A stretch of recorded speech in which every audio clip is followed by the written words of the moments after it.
welcome your participation. Thank you, Rose. I'd like to start by taking roll and checking in with our board members. Good morning, all.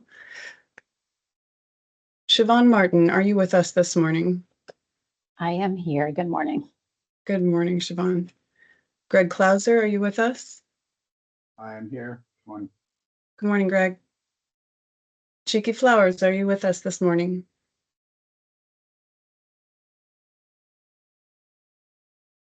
We'll give Cheeky a minute. Andrea Foltz, are you with us? I am here. Good morning. Good morning, Andy. Kimberly Hendricks, are you here?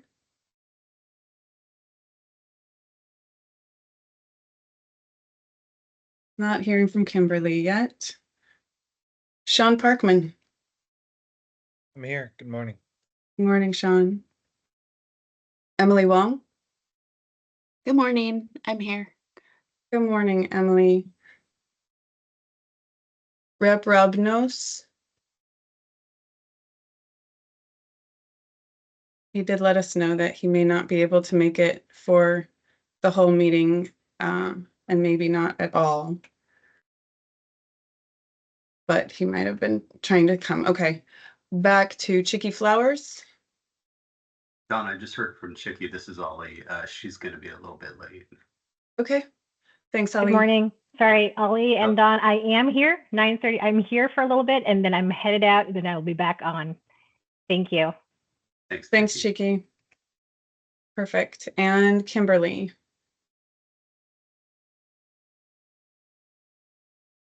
And Ali. I think Kimberly just stepped away for a minute. Okay. All right. Yep. Thank you very much. It looks like we have quorum. Let's go ahead and proceed. I'll call this meeting to order. PEB board, have you had a chance to review the meeting minutes? This is Siobhan Martin. I did review the minutes. The second version Rose sent out to us, and I move that we adopt the minutes from our July meeting. And this is Kimberly Hendricks. I'll second that motion. Thank you, Kimberly. And thank you, Siobhan. All in favor, say aye. Aye. Aye. Aye. Hi. Aye. Thank you. Any opposed? Any abstentions?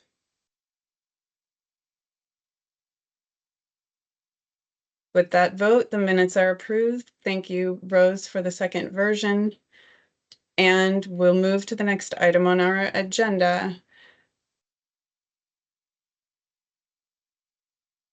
We have Providence. Thank you for joining us to update the board on steps taken to address member and provider confusion on alternative care network coverage. Providence, are you with us? Yes, good morning. It's Dr. Laurel Soot. Good morning, Dr. Soot. Welcome, please. The floor is yours. Thank you. I want to keep it brief, but I also want to make sure that we're answering any questions or concerns that you have to really streamline this. As you may or may not be aware, but most likely aware, we have had a very long-standing relationship with ASH, American Specialty Health, for over 20 years. They have been and continue to be our network that does our credentialing for our network for our alternative care providers.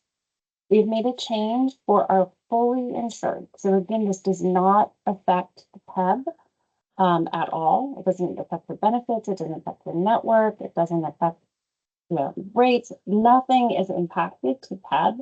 But for our fully insured, we are going to a value-based care tiered clinical performance management system. So again, this is something where there's no prior auth. Network providers can be gold carded with evidence-based criteria and following those things. Again, this is our fully insured. What I can tell you is, yes, there has been noise, and we're aware anytime we make a change like this, we're working in conjunction with ASH and with our providers. And as of this morning, I can tell you we have complete network adequacy. So how does this impact PEBB? Potentially, the concern would be that we had providers who were not happy with this decision and are leaving the network. That is not the case at all. Our numbers today show that we have 8 new providers completely credentialed and 60 new providers in the credentialing process, which puts us 68 new providers. You say, well, then how many have you lost? We have had 27 resignations. So a little over, it's about 5-6 weeks into this, and working with Ash, we are actually very net positive. We're positive 41 providers. So this is not going to impact PEBB's network, its access, you know, and again, I'm happy to answer any questions, but that's really kind of the crux of how does this change from Providence affect you all? And we continue to get these geo access reports. We are in conversation with Ash every day on this credentialing the provider. And we're not seeing anything now that's going to impact PEBB and their ability to obtain services with their alternate care provider. Sorry. I'm happy to take any other questions. Yeah, come on.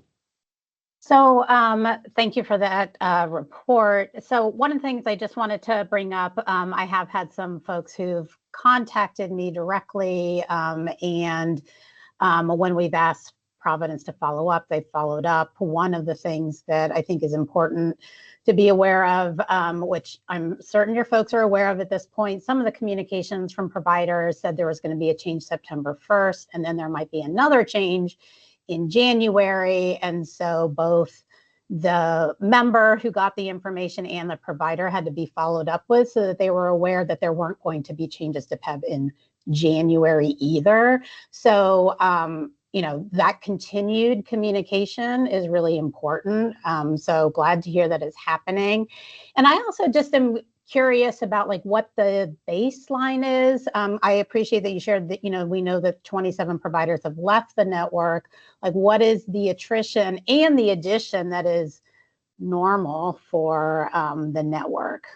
Yeah, a great question. And again, you know, communication is so hard. And I think that that's what we're finding too. And I think we've all seen that in the remote world and emails is you can imply tone, you can imply, I think you read between the lines what your biggest, you know, quite honestly, your biggest concern is, or your biggest fear, or your biggest, whatever you're kind of coming into that space with. It's very hard to read. So that's why communication is so important. Like ask the questions, the back and forth. And when I read what went through, you know, that May, people really grabbed onto that. And I think, you know, what we were trying to say was that every self-funded group will have a decision to make, that it is your decision. And now when we read that and look at that, could have been worded differently, 100%, but we did not anticipate that was going to be how it was interpreted. So that's that piece, and I am more than happy to continue to come talk to you about this, communicate what the changes are, ask the questions. As far as normal attrition or a resignation, I just got these numbers from our team yesterday, is about 3 a week. So you see about 3 a week go off, and then some can come on as we have new providers, and you can go for lots of reasons. You closed your practice, you are decided to be cash only, to not work with payers. You can retire, move. So there's lots of different reasons. That's about 3. So right now our resignations at 27 is following. If we had not done this, we would not see this as an outlier at all. So we are seeing no spike in resignations outside of our norm, what we would normally see. And just so I'm clear, the 27 is over a period of how many weeks? Because you said 3 per week is the average. Yeah, that's been, we started this, I can get the actual dates for you, but it was in July. I want to say it was right after the 4th. So it's been about five weeks. Yeah. 5 weeks. Yeah. Okay, thank you. And it may be July 1st, but don't hold me on that. Yeah. Yeah, Ollie. Yeah, thank you, Laurel, for coming and talking to the board. Just wanted to let the board know that there has been a significant amount of confusion, and appreciate Providence getting some communications out. We as staff also sent an email out to all of our Providence members early last week. So we've been trying to get the word out as well, and we are starting to see less incoming emails and calls about this. So appreciate the help, Laurel. Yeah, and I truly apologize for the amount of communication that you have received and concerns. I think it showed us lessons learned, I will say, as we move forward, like how could we have, really made this better as far as who's affected, who's not, while maintaining all of the regulatory compliance that we need to, and not listing, we can't just send out a list if you're not contracted. So again, we are working with Ash. We will continue to work with you. Please let us know how we can continue to communicate this change better.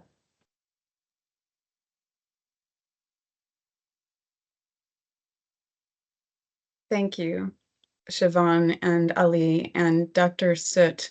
I have a question about the footprint of the attrition and the additions, minus 27 over 5 to 6 weeks, not being outside of the realm of your expectation. If your baseline attrition is minus 3 weeks, still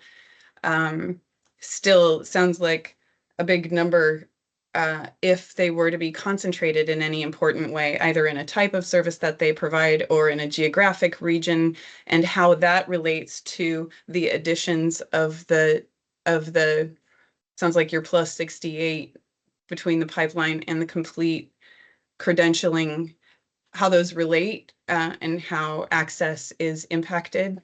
Could you speak to that, please?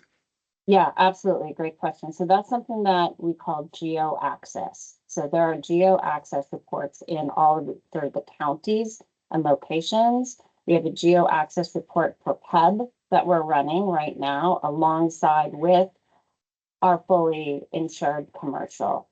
We have not seen a change in any one of those counties or those areas. And I'm sure we can probably provide you with that, but your access has remained unchanged.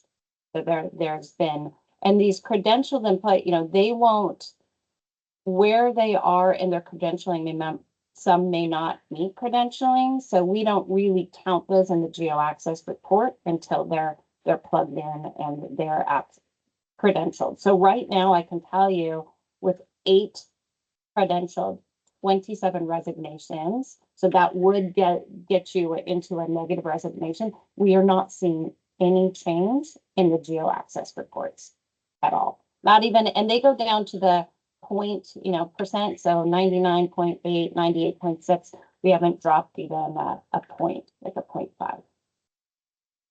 So we are fortunate in the state of Oregon that we have a lot of these providers. So they're in the 1,000, over 1,000 for many, whether it's acupuncture, chiropractic. So it is a very, very small percent change. Thank you.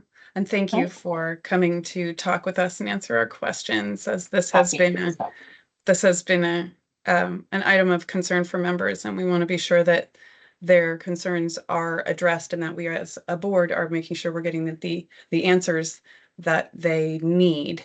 Board, do we have any additional questions for Dr. Soot? Staff? Hearing none. Dr. Soot, thank you very much for not only your explanations, but your work to be sure that PEBB members have access to the care that they need through your network. Yeah, thank you. And again,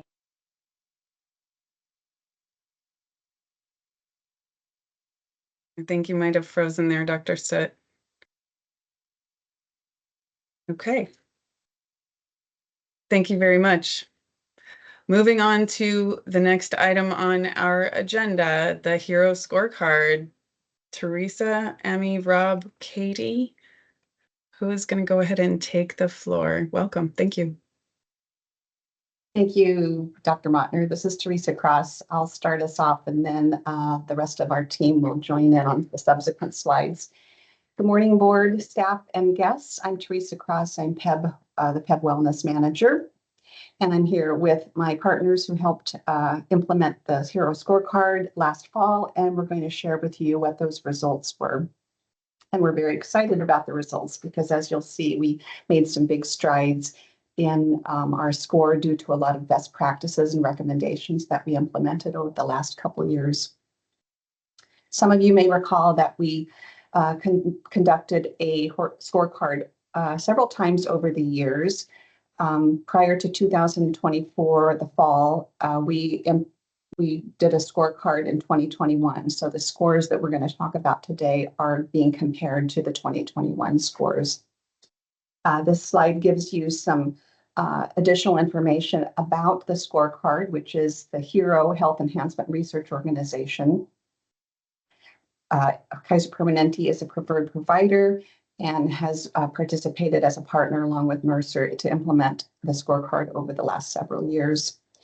The purpose of the scorecard is to look at best practices in health management program design and administration, and our results then get benchmarked against other organizations. So the scorecard identifies areas in specific, and identifies opportunities in specific areas that we're going to go through in subsequent slides. So next slide, please. And at this point, I am going to turn it over to Rob Foey with Mercer, who's going to walk us through a little bit of background about the scorecard before we launch into the results. Hey, thanks, Teresa. And yes, hello to all of you again. I'm Rob Foy. I lead the well-being consulting efforts for PEBB from Mercer. And as Teresa said, we thought we would level set a little bit on just some background refresher on what the HERO Scorecard is and how it stands to deliver value. It's really a gold standard for measuring best practices for well-being. And you see the 6 evaluation categories here on the slide, covering everything from strategic planning to organizational support to really how you're leveraging programs, how they're integrated, how members are participating in the programs, and then how they're being measured and evaluated. In addition to those core sections in the HERO Scorecard, there are also best practices that are derived related to mental health and well-being, social determinants of health, and diversity, equity, inclusion, and brain health that are pulled out of all of the 6 questions. Organizations use the HERO Scorecard to really do three things.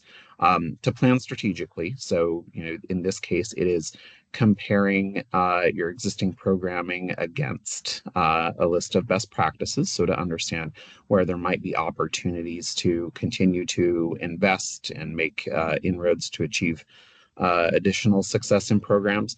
It's also to benchmark and to, any organization that completes the HERO Scorecard is entered into the benchmark, so you have the opportunity to compare yourself against other employers, from whatever type of employer size, industry, national, regional, all of those, to actually understand how PEBB compares to other organizations.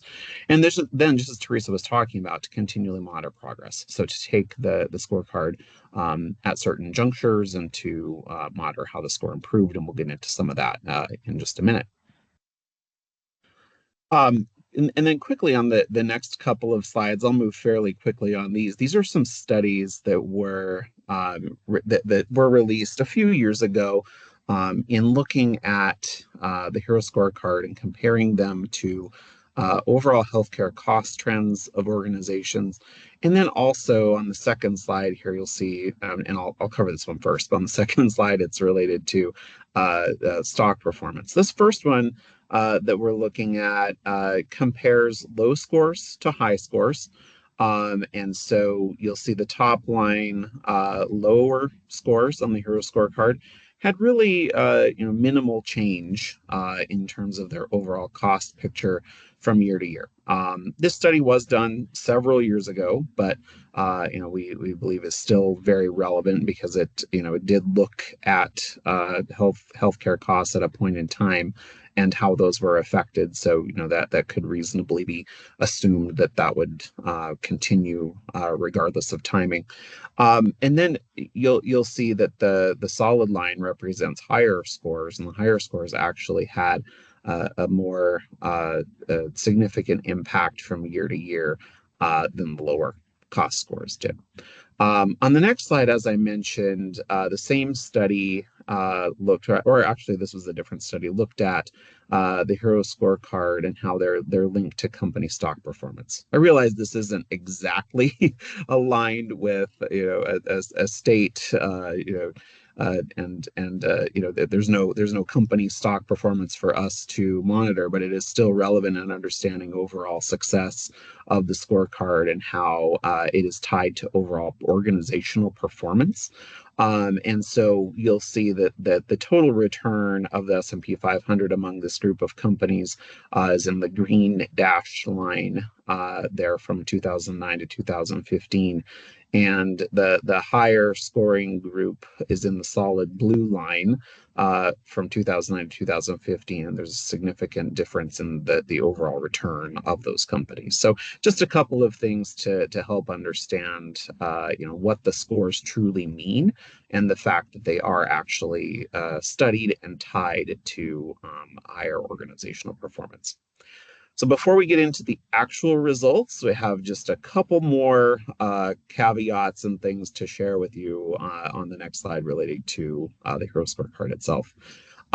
So it's possible for an organization, or the Hero Scorecard is actually, there is a maximum of 200 points on the Hero Scorecard. However, it is not expected, nor recommended, nor frankly possible that organizations really achieve the maximum of 200 points. It would be a lot of work for an organization to do every single thing in the list of best practices that the Hero Scorecard captures. So really the goal here is not for an organization to achieve 200 points.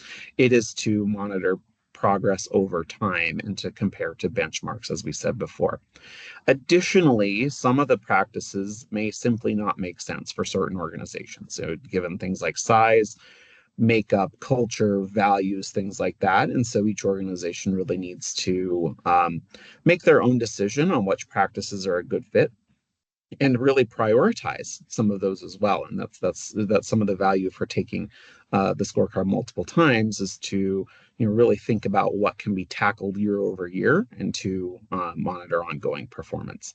And so with that, I will turn it over to my colleague Katie, who's going to get into the results and talk about the score change from 2021 to 2024. Thank you, Rob. And hi, everyone. My name is Katie Scott.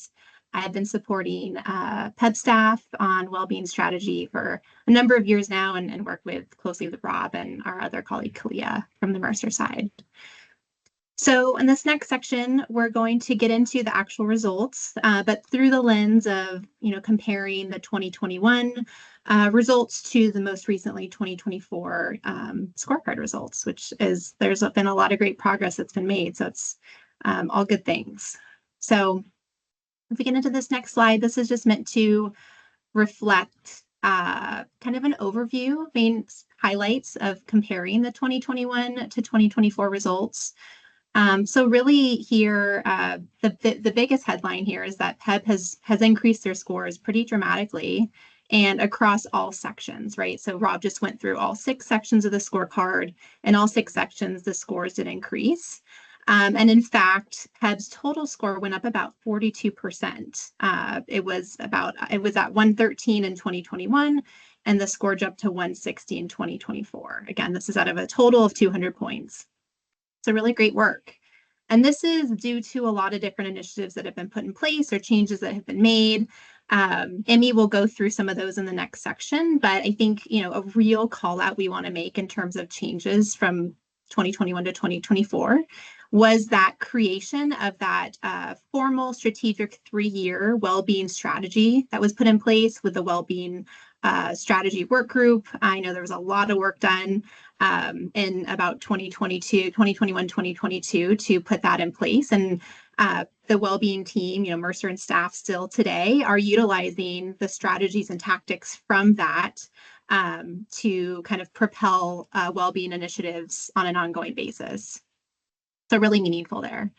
Another call out that made a pretty big jump in points was there was a lot of strategies related to integrating health and well-being into organizational initiatives, organizational development and learning, and agency wellness plans. So again, Emmy will go through some more specifics throughout the scorecard in the different sections, but did want to make those 2 call outs.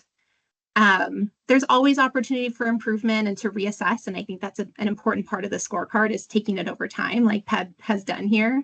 But we saw as one of the bigger call outs, an area of opportunity is really to engage senior leadership as visible champions in health and well-being.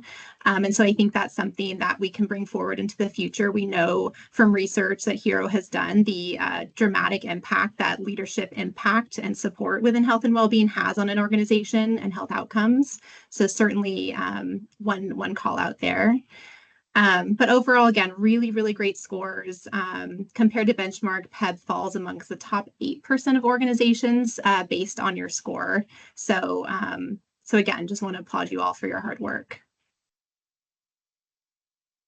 So if we go to the next slide, this is just, again, sort of a way to see visually how organizations fall within kind of the points, total points, and where organizations fall relative to having scored those total points on the HERO scorecard.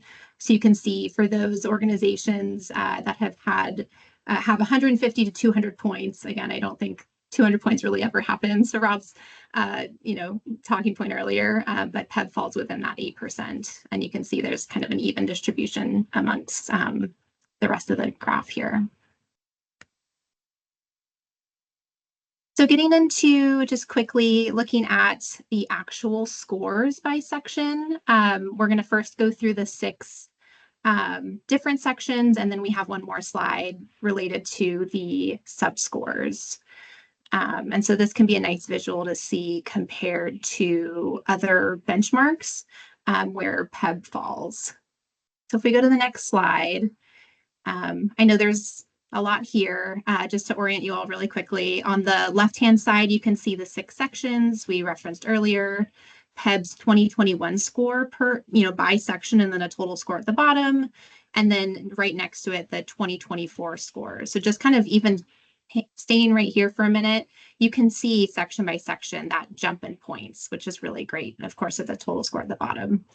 And then if we go, continuing on through to the right, you can see some of the benchmarks that were pulled for government organizations, industry averages by, different scores by section, average score for employer size, so employers with 5,000 or more employees, and then the overall national average. So every company that had completed the HERO scorecard, or every organization that had completed the HERO scorecard, is this the average right here. And we have footnoted how many organizations reflect each of these benchmarks. But again, those green arrows are meant to reflect the fact that PEBB's 2024 score is higher than each of these benchmarks. So again, just really great work. And then if we go to the next slide, similar format, but this reflects the subscores that Rob mentioned earlier.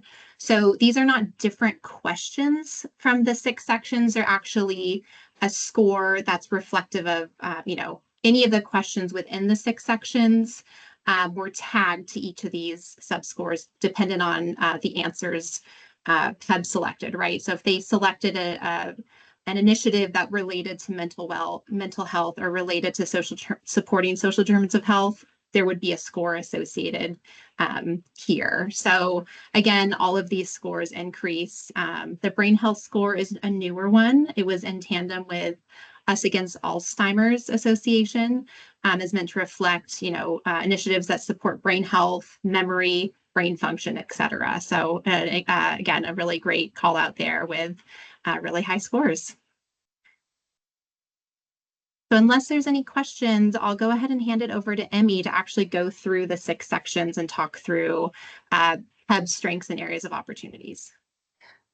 Katie, this is Teresa. I just want to interject for just a moment before Emmy starts that I neglected to kind of explain what the process was for actually conducting the scorecard and who was involved. How we arrived at these responses that got us so far much farther ahead than we were in 2021. This was a group that was comprised of members of the PEB Member Advisory Committee, PMAC, as well as the Worksite Wellness Coordinating Council, and these were self-selected members. The invitation was sent, and those who were interested and able to participate in, I believe we had two-hour meetings perhaps to go through this very extensive list of questions. I could have gone through those list of questions. Mercer could have gone through them, but one of the really important and valuable pieces of completing the scorecard is that group participation and the conversation and the discussion that's had before we arrive at the answer. Everybody, people may see things differently, but it's the conversation and discussion that resulted in ultimately the responses that were selected. So for the next time, we definitely want to extend an invitation to any interested board members to participate too, because we know that, staff, advisory groups, members, PEB members, as well as board, all bring their own perspective and experience, and that's a really important part of completing the scorecard. So thank you. And then I also see that I think there's probably a question. Emily? Yeah, thank you so much, Katie. This is really exciting, or everybody. Gosh, congratulations to us for doing such great work. So I just had a quick question about the diversity, equity, and inclusion section. I can't recall. I know you've done previous presentations in the past. I just can't recall like what those content areas are. And then also I wondered if, I know the ERGs have been working really hard to also inform health and well-being. And so did that also inform this? So those were my 2 questions, these results.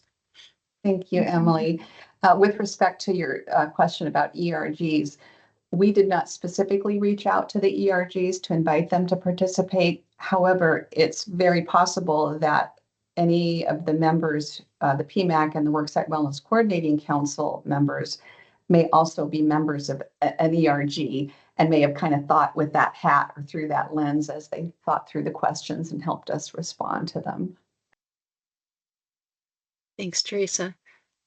Yeah, and to answer your question, Emily, on the DE&I score specifically, so it would be kind of throughout the scorecard, whether it's questions on strategy or organizational support. If there was a initiative that PEB checked off that they support, whether it means, we engage with we have ERGs, we engage with ERGs, or maybe it's the type of health equity data that's used to help inform well-being strategy. Like those would be the types of questions that PEB would get points for and would translate into this DE&I score. Does that make sense? Yeah. Yeah. Thank you. Sure. Actually, do you also know, were there any questions about like gender or non-binary gender or disability? Just curious about those areas too. Disability, yes. I don't know Okay. if there's a specific call out for, the different types of gender identities or sexual orientation that's necessarily called out in the question, but I can just double check with you on that. Okay, thank you. There are questions about demographical questions that we try to answer, but Katie, you'll find out for sure if there are any specific to any of those real D or SOGI questions. The challenge to that is that we don't have that data or the repository to tell us this is what the composition of our members look like with respect to real D and SOGI. But there are demographic questions about size, type of organization, part-time, full-time. I'd have to look at the scorecard or the guide, and we're happy to share that with you, Emily, so that you can see here are all the questions that get asked. Oh, thank you so much. Thanks, Teresa. Thanks, Katie. Again, really exciting results. So thank you.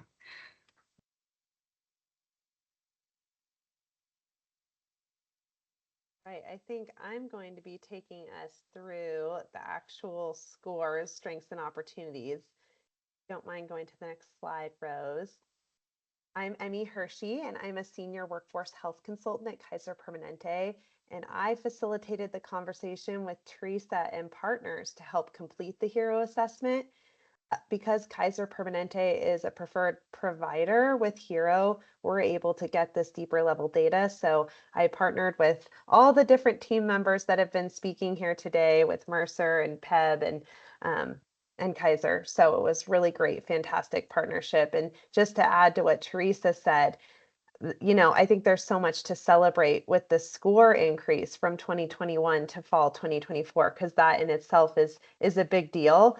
But I personally think that through the conversation and the insights that we develop when we're completing the actual scorecard is so insightful and valuable, because every person that leans into this process has a different perspective and lens to how they might answer the question. And that's truly what sparks different ideas, different opportunities, different strengths. So it's a really great thing. And I hope that more people will lean into this next time too, just to get even more perspective from everyone. So you can see here what went into developing this analysis was we identified practices that are not currently implemented by PEBB today or are partially implemented, identifying practices that the government sector companies have implemented, and then identifying practices with a higher point value. So you could see when Katie was covering those slides, you know, each section has a different number of maximum points that can be achieved.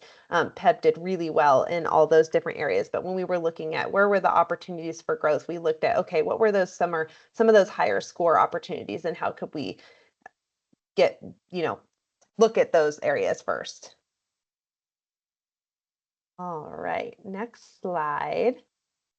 So you can see here in each of these slides, the green is going to be the strengths and the yellow is going to be the opportunities. And you can see there's a different section.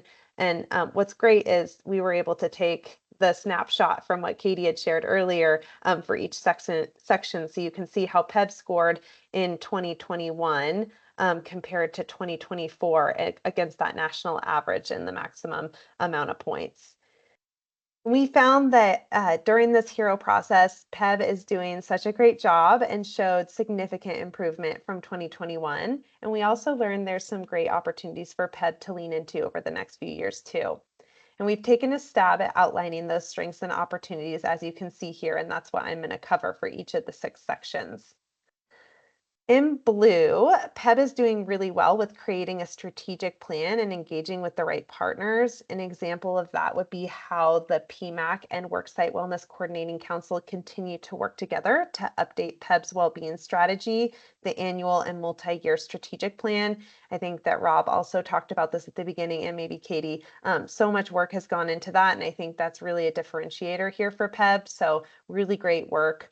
Staff and Mercer then bring that data to inform the advisory group efforts, which is great. An opportunity would be results of the 2024 Employee Wellbeing Survey, as well as through this HERO assessment, provided information about PEBB's members' sense of financial well-being. So results have been shared with agencies from that well-being survey. They could also be shared with partners, such as vendors that provide financial well-being support, PERS, and others. Another opportunity would be PMAC and the Worksite Wellness Coordinating Council work together with staff in Mercer to update PEBB's well-being strategy, including adding tactics for how to share information with leaders about the benefits of employee health and well-being, such as the state's learning system with the new Train the Trainer materials on PEBB's health and well-being benefits. Slide. Section 2 is targeted toward organizational and cultural support. And as you can see, PEBB did quite well here, scoring 10 points higher than when the assessment was completed in 2021. Of real strength here is PEB's wellness manager. Teresa connects with wellness coordinators and state agency staff responsible for their 2-year wellness plans to share resources, offer technical assistance, and support their wellness efforts. This is the wellness manager's role as directed by the governor's executive order on state agency employee wellness. Great work. We want to see that continue.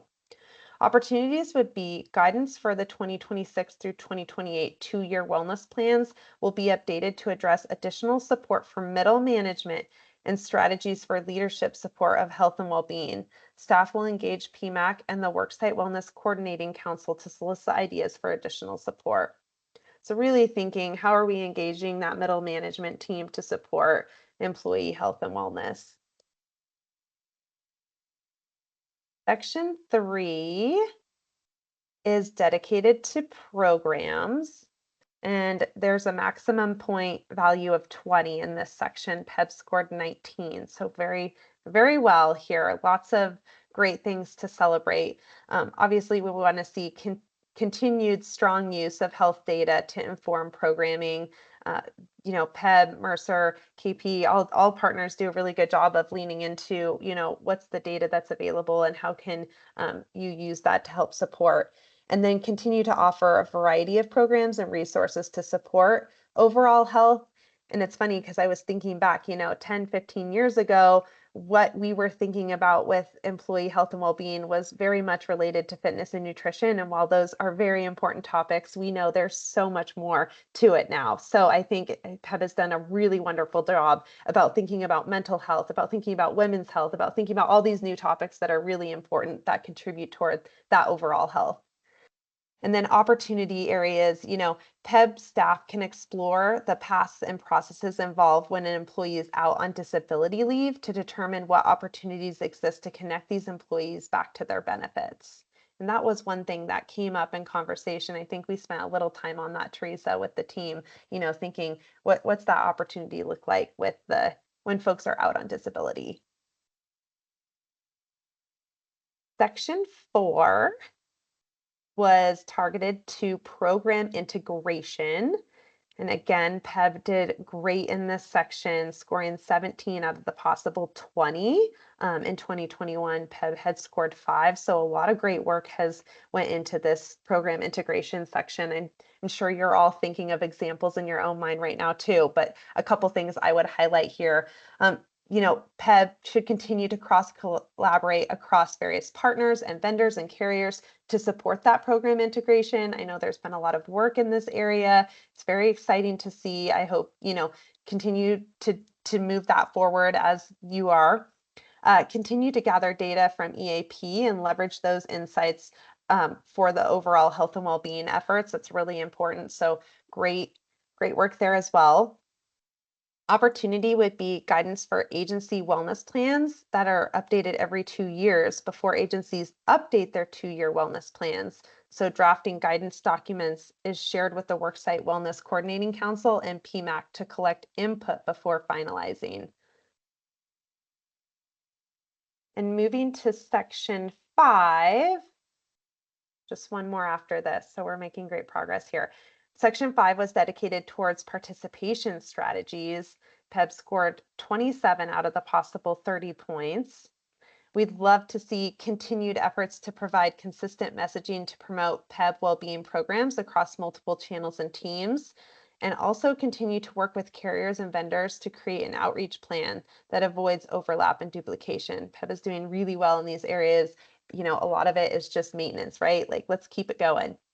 The opportunity area would be consider how to leverage HR leadership to promote well-being programs to managers and staff. So that's one thing that came up. Maximizing opportunities for peers to connect with each other to help promote program participation. And Teresa, I think you do such a wonderful job with the Wellness Champion Network. So how do you build and expand upon that and create more opportunities for peer-to-peer connection? The ERGs just came up. That's another great channel where folks can connect with one another and share, on an important health topic to them. And closing out in section 6 on measurement and evaluation, PEB did great. 20 out of the 20 points in this section. So there's so much to celebrate, so much good work that's happening here. And just, a lot of it is just going to be a continuation or a maintenance here. But continue to evaluate programming performance data, identify best practices and opportunities and trends. And I think that's what's so great about PMAC and the Wellness Worksite Coordinating Council is you're looking at the data and you're saying, what does this mean to us? How can we, make a difference? What do we want to focus on? What are the trends? What's that telling us? So I think really leveraging that data to help inform future efforts is so powerful, and just using that to help measure success and evaluation. And Hero is such a great tool because you can look, from time of completion towards next time of completion. It's just a tangible way to get that tracking. So it's a fantastic process. And yeah, I'm really thankful that I was involved. And Teresa, you did such a wonderful job, and Mercer and all team partners. The opportunity here would just increase targeted outreach to managers and supervisors. So continuing to work with those management teams to develop those key insights and share information about performance outcomes that can be more broadly shared with staff. And I think that takes me through my section, and I'll hand it over to you, Teresa, to close us out. Thank you, Emmy. Thanks, everyone. We were very excited when we got our scores, and we're really looking forward to sharing them with you. Just to wrap things up here, we've mentioned that PEB has a 3-year strategic wellness plan, and we use that plan to identify where we want to focus. And we are constantly in communication with PMAC and the Worksite Wellness Coordinating Council to share with them who's doing what can be checked off, and what's next. So we are obviously now looking ahead to 26 and 27, but we have completed quite a bit in the last couple of years. We rely on our advisory groups to help us with this. Mercer has tasks, staff have tasks, as do our advisory group members. And we definitely will be repeating the scorecard in a few years again to see how far we've moved ahead in our areas. Based on what you've seen today, board, is there anything that jumps out at you? Are there any areas that you would like us as staff and Mercer and our advisory groups to focus on? We will share with you the tools so you can see what we use to get to these scores, but there may be some specific areas that you want us to focus on. As you saw, a big opportunity in most of the areas boils down to communication, right? Getting information out to our members and to those key decision makers, leaders, and others within the organization that can help reinforce and underscore the importance of employee and organizational well-being. So I will close with that and welcome any questions or suggestions from the board. Sean? Thanks, Teresa, for all this work. I just wanted to really just congratulate you on all of this and the whole team. I know it's been a pretty broad effort, and I guess I also just wanted to highlight for the board what a victory this is, and how important this is, and not to take it for granted, like a little bit of history of it. Because when some years ago, this infrastructure, none of this stuff existed, and we worked pretty hard, and we had a supportive governor, and we've had 2 supportive governors, and just kind of put a fine point on it. We talk a lot about the healthcare system, and we're kind of pushing, and then we have these trends of workers that are essentially getting sicker over time. And our medical system, we're doing lots of things, we're doing lots of things in order to try to increase health, but really the whole system in the United States is really designed to address sickness. It's a sick care system, right? So you go there, and once something's wrong, and then you're like, can you fix this thing? And so we're doing lots of stuff to try to get ahead of that. But one of the most important things that we've done over the years is this, which is like this is the one area where we're really able to address like health, not sickness, but health uh inside of the work environment, which is a good at least 8 hours per day of, say work, which is a lot of their life, is at work. Um, and so we knew that we needed to address that, and so we got a lot of this infrastructure, including Teresa's position and everything, just kind of like built in. And that's not every state does that. That's really something. And the power of all of this work, I think, um, is that because it's an institutional sort of, we have the council and all these things, it can persist. It's not like a flash in the pan where it's like a pet project and then we did the thing and then it goes away, right? There's a power in persisting over time. And I think we're starting to see some of the fruit of that. Because we planted some seeds, deep seeds, and watered them, and now, it's starting to grow. And I think that there's a lot of potential into the future for this. So there's been a lot of work. I think we sort of maybe understated the amount of work that it took to get to this point. There was a lot, not the least of which being Teresa's work, of all this coordination and knocking on doors at first, and everyone was like, "What are we doing?" And now it's a thing, and we're like, "Why aren't we doing more of that thing?" So I just really appreciate it.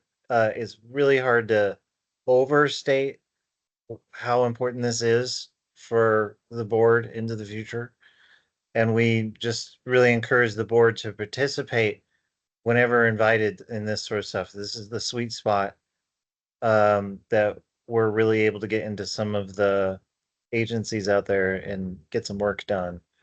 And then just encourage, to Teresa, to your question, like I think there's still, of course, more room for getting into, more consistently into more of the agencies, right? Especially sort of at the HR leadership level.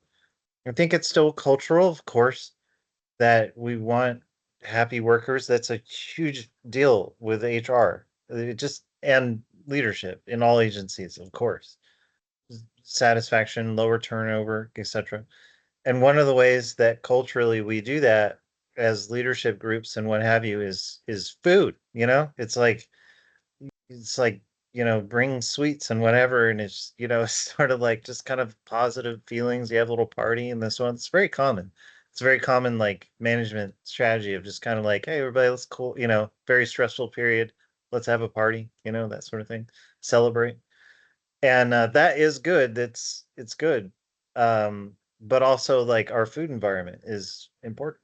And so it's just like, how do we get the two things to work together, to where it's like um positive feelings, also healthy food environment, physical activity, some walk-in meetings, that sort of thing. And that hasn't penetrated deeply into each agency yet. So there's just like good opportunity for there. So that's just a little encouragement. But I just love it. Just wanted to say, for all the context of where all this came from, like this is a big deal. And we're, I think, one of the better states related to being able to get this stuff institutionalized. And I just really appreciate your leadership, Teresa. Thank you.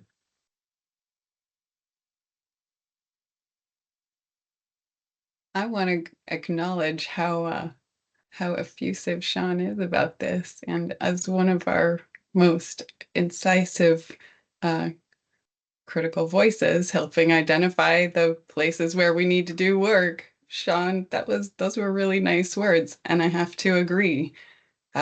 This represents some really good work. Emily, I'm going to go ahead and call on you and also acknowledge the time. We're running over a little bit, so if you can help keep it brief, that'd be great. Yes, I just Thank you so much, Sean and Shaban, for letting us know that Sean was a leader in setting up these deep-seated infrastructure. This is just so exciting to me. I mean, I'm a policy systems person, and what you have all done here is amazing. And it's so exciting to see the fruit. Like a lot of times you all that, plant the seeds, you don't get to see the fruit. And so this is just super exciting. Um, I'll be brief because I was trying to answer Teresa's question, and I always appreciate the context and the history. I think that we all can do better when we have those pieces, which are often missing when we have this turnover, constant turnover, and we have a high transplant rate in Oregon. Lots of people not from Oregon who come into leadership and they don't have this history and context. But the things I'll try to say quickly is Section 2, strengths and opportunities, organizational and cultural support. I think that there's some really exciting initiatives going on in OHA and then maybe even ODHS. But I think I've shared this before. Um, but I think total worker health, the group that is informed by Centers for Disease Control, because I know lots of people use those words, but they don't always mean the same thing. So I'm referring to the CDC specific total worker health. And Oregon has one of just 10 centers of excellence. And so this is really an untapped asset that Oregon has. And I have been exploring this with, there's like 3 different partners here, SAFE Corporation. And for example, OHA already has a contract with SAFE. So we can actually start doing things like that are already paid for, but we haven't fully explored, as pilots. And then Oregon Health and Science University, they also are a partner here with the occupational health, and then Oregon OSHA. And so we have been exploring total worker health, workplace mental health well-being from a worker perspective, not management perspective, but worker perspective. And this is informed by the U.S. Surgeon General's, the most recent U.S. Surgeon General's report on mental health, workplace mental health and well-being. And so I'll just put that framework into the chat. It's on page 10 of that report. It centers on equity. It centers on worker voice. I think we could do more with psychological safety, workplace mental health well-being. And we have organizational resilience and healing policy and approach happening at OHA right now. So that's another potential partner to explore.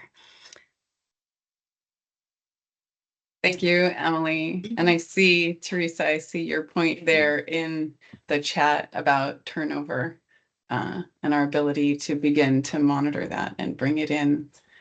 And with that, with gratitude to the team for the work and acknowledgement of the value of it and how the actual well-being of employees is represented here, which is the result of some of this work.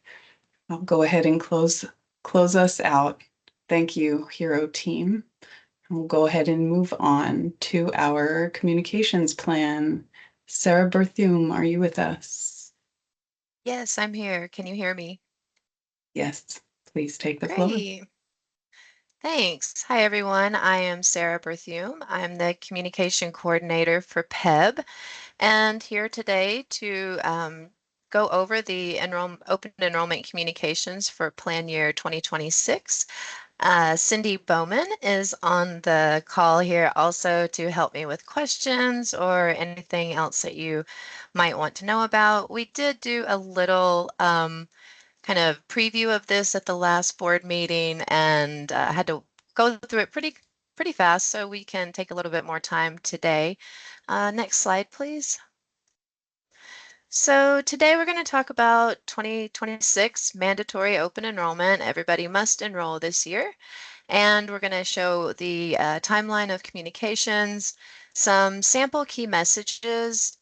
We're going to talk about the new pre-OE webinar, go over the digital education tools that we have, and then some other communications that we do during the year. Next slide. Okay, so this year the big news is that open enrollment is mandatory. So last year we had passive, and it was if you liked everything, you didn't need to do anything. This year is everyone must go in, choose their plans during open enrollment. We are doing this to encourage them to review any changes and make the best selections. So beginning October 1st, they can, members all need to go in and start making benefit elections. If members do not complete open enrollment by October 31st, then their current medical, dental, and vision coverage will stay the same, but they won't have an option to change them later. If you don't participate in open enrollment, then you don't have the option to make corrections later. So then also, if you do not complete open enrollment, all the PEBB surcharges will be automatically deducted from the member's paycheck throughout 2026. And also a big one is that they won't be able to contribute to a flexible spending account in 2026. That is a every year must re-enroll or enroll for the first time to participate in an FSA. So open enrollment is the month of October 1st through 31st. And again, it's mandatory this year. So if we can go to the next slide.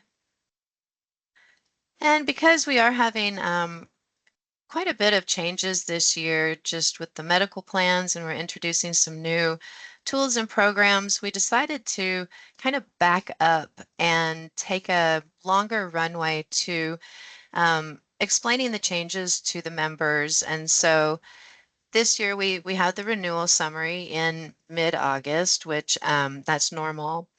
That's a regular communication, but you'll see that we have added some new communications for 2026, and those have the asterisk next to them. So we are looking at doing a leader admin toolkit. And so this will have talking points, key dates, timelines, FAQs. Why are we making the changes? Who decided to make these changes? What does this mean for me? And so we want to provide leaders and admins, anybody in a managerial position or someone who might get questions about open enrollment. We wanted you to have consistent talking points and answers to the questions that you might be getting, and kind of in a way that you could almost just copy and paste it. And then we have consistent messaging across all agencies and departments.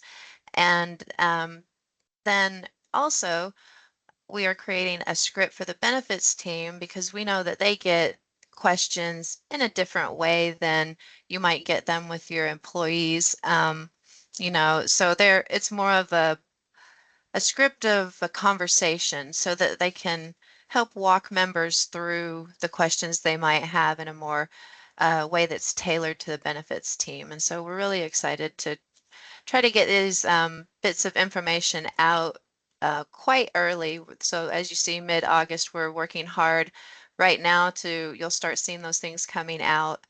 And so after we have the toolkit out, then we are going to send a heads up email to members about the upcoming changes and OE actions that they need to take. We really just wanted to get out far ahead of questions. If there's any, hearing things, then they hear it from us rather than through the grapevine or anything. So we have that email coming out. That's new. So it'll be kind of one of the first times that they are hearing about some of the changes. And then also, we're going to include in that a link to a pre-open enrollment webinar, which you'll see in the September category. But that way we get them thinking about open enrollment and seeing that we are going to be giving them more information coming soon. So then in early September, we do the save the date email. That's going to replace the September newsletter. We have posters that agencies and departments can print on demand. The week of September 8th, we're trying to roll out everything a little bit earlier this year. We'll have the summary of benefits is mailing to homes. That's the big fold out comparison table. We're going to have the what to expect email to members, some previously known as the sneak peek email. We're going to have the website updated, the enrollment guide, the benefits tools, premium estimator tool, all of those updated. We'll have a whole list of FAQs similar to what is in the toolkit available for members later in September. We do have the PEB information exchange webinar. That's for admins to get ready. Then we're going to have a dependent eligibility process, email, and our pre-OE webinar in September. If we go to the next slide. Okay, and we're going to talk more about that pre-OE webinar in the coming slides. So I'll just go ahead quickly through open enrollment. We'll have open enrollment starts today email, and then we are going to have educational materials for Garner, which is the new tool that we're all very excited about, that we'll be working with the medical plans, Providence, and MODA for their medical plan members. October 2nd is the Open Enrollment is Here webinar. Then we have FSA webinar. We will be doing weekly reminder emails throughout open enrollment. Then after open enrollment, we have FSA and commuter account letters to homes, making sure everybody got signed up for the amounts that they wanted. Another webinar, Understanding Your FSA. And then we're going to have some communications going directly to the Providence Health Plan members and MODA Medical Plan members with links to the Garner resources and that information. Okay, next slide. Okay, I see Siobhan has a question. I do. Just a quick question, because the state now uses Workday, and I don't work at the state, so I don't see the Workday messages. But are there messages built into the Workday system that people will also get reminders about open enrollment? Is that an option or an opportunity? So just a question. That's a really good question. I haven't thought of coordinating with Workday. Cindy, do you have any input on that? I know we've done it in the past, Siobhan, and thanks for nudging us and reminding us, because I don't think we've reached out to them, but we can certainly do that. I have a meeting actually this afternoon with the Workday administrator, so I'll talk to her about that. Great idea. Okay. Good thanks. timing. Yeah, just a thought.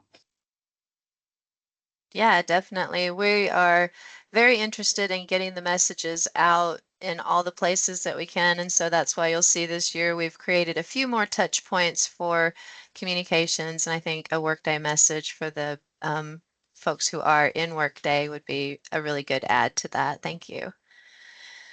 So for the key messages this year, we've, we decided if we have key messages, then we are all on the same page of what's going on and kind of how to tee it up or explain to members what's going on.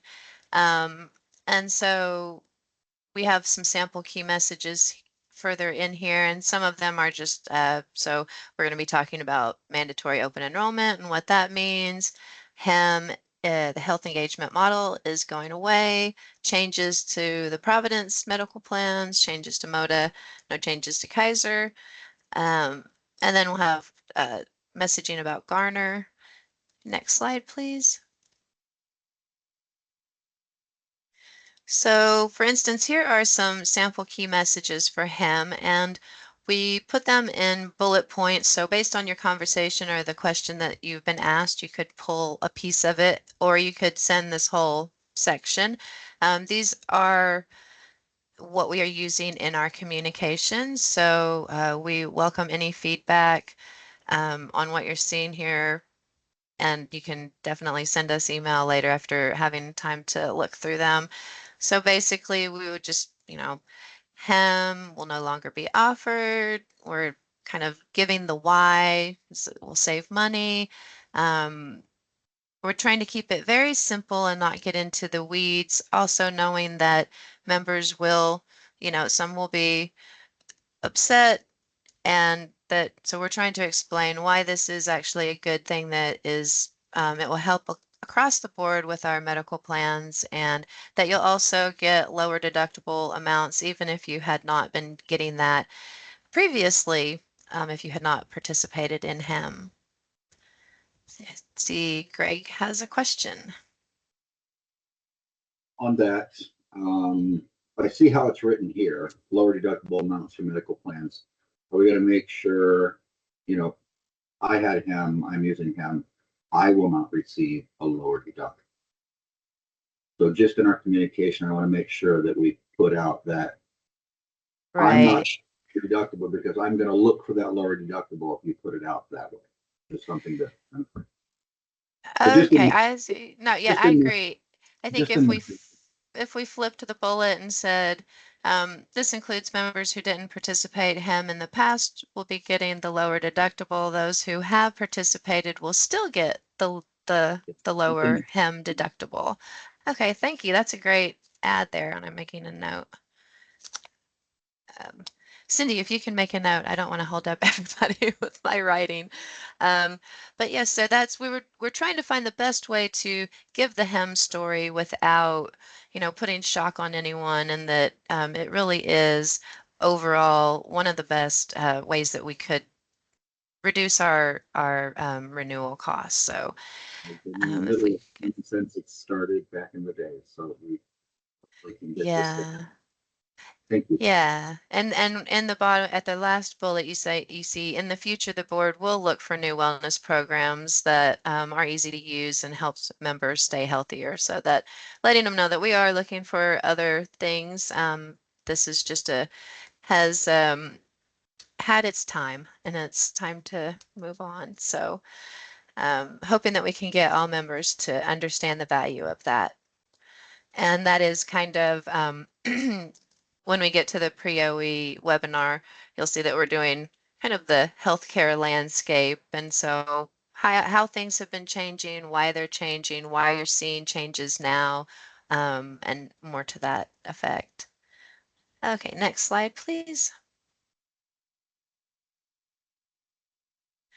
Okay, so Garner, that is a big one that everyone has been very excited about. And we've heard lots of calls for more communication to help with the Garner program, so that everybody understands how to use it and is getting the most benefit from it. So Garner is it's a tool that will be available for Providence Health Plan and Moda Health Plan medical plan members. And we're making that very clear in the communication so that there's no confusion of who gets to use it or if you even have to use it. We are definitely setting this up as, if you use it, you have an opportunity to get repaid for these services. And if you don't use it, everything stays the same. Your network's the same. You don't get anything taken away from you. And so we know that there'll be some people who will really dig in and, you know, enjoy this. Some people, it might be too much for them to do. So we're setting it up with as much information that we can. We have heard lots of calls for education around Garner.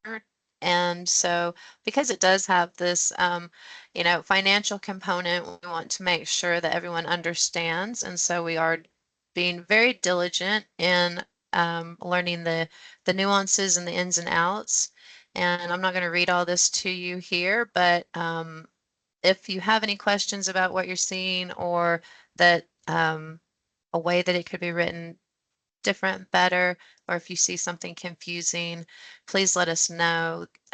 This has been a work in progress, and as we have been launching it with OWeb, we're hoping that any questions or anything we get with that, we can add into and build on for PEB.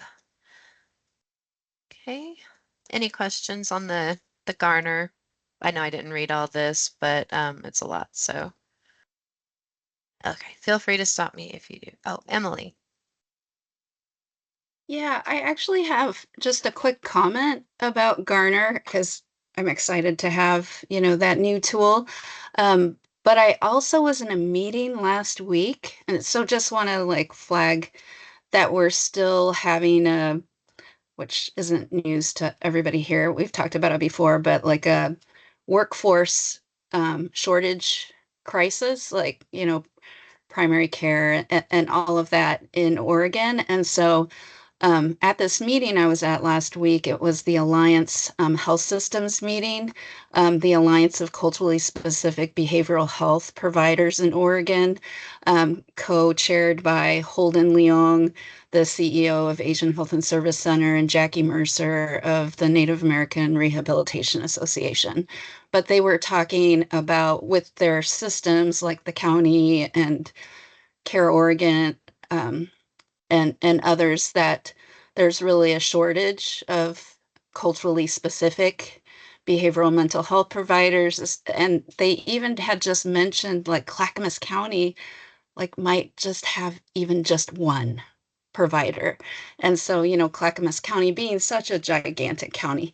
So I just wanted to flag that, as we roll out the Garner thing, and, people are able to identify, these preferred providers, that there's still a shortage for different disciplines. So that's all. That's a very good point. Give and the good thing about Garner is that it is just laid on top of our current networks. And so anything that is available to you in that network is still available through Garner. So it would just be like ranked differently.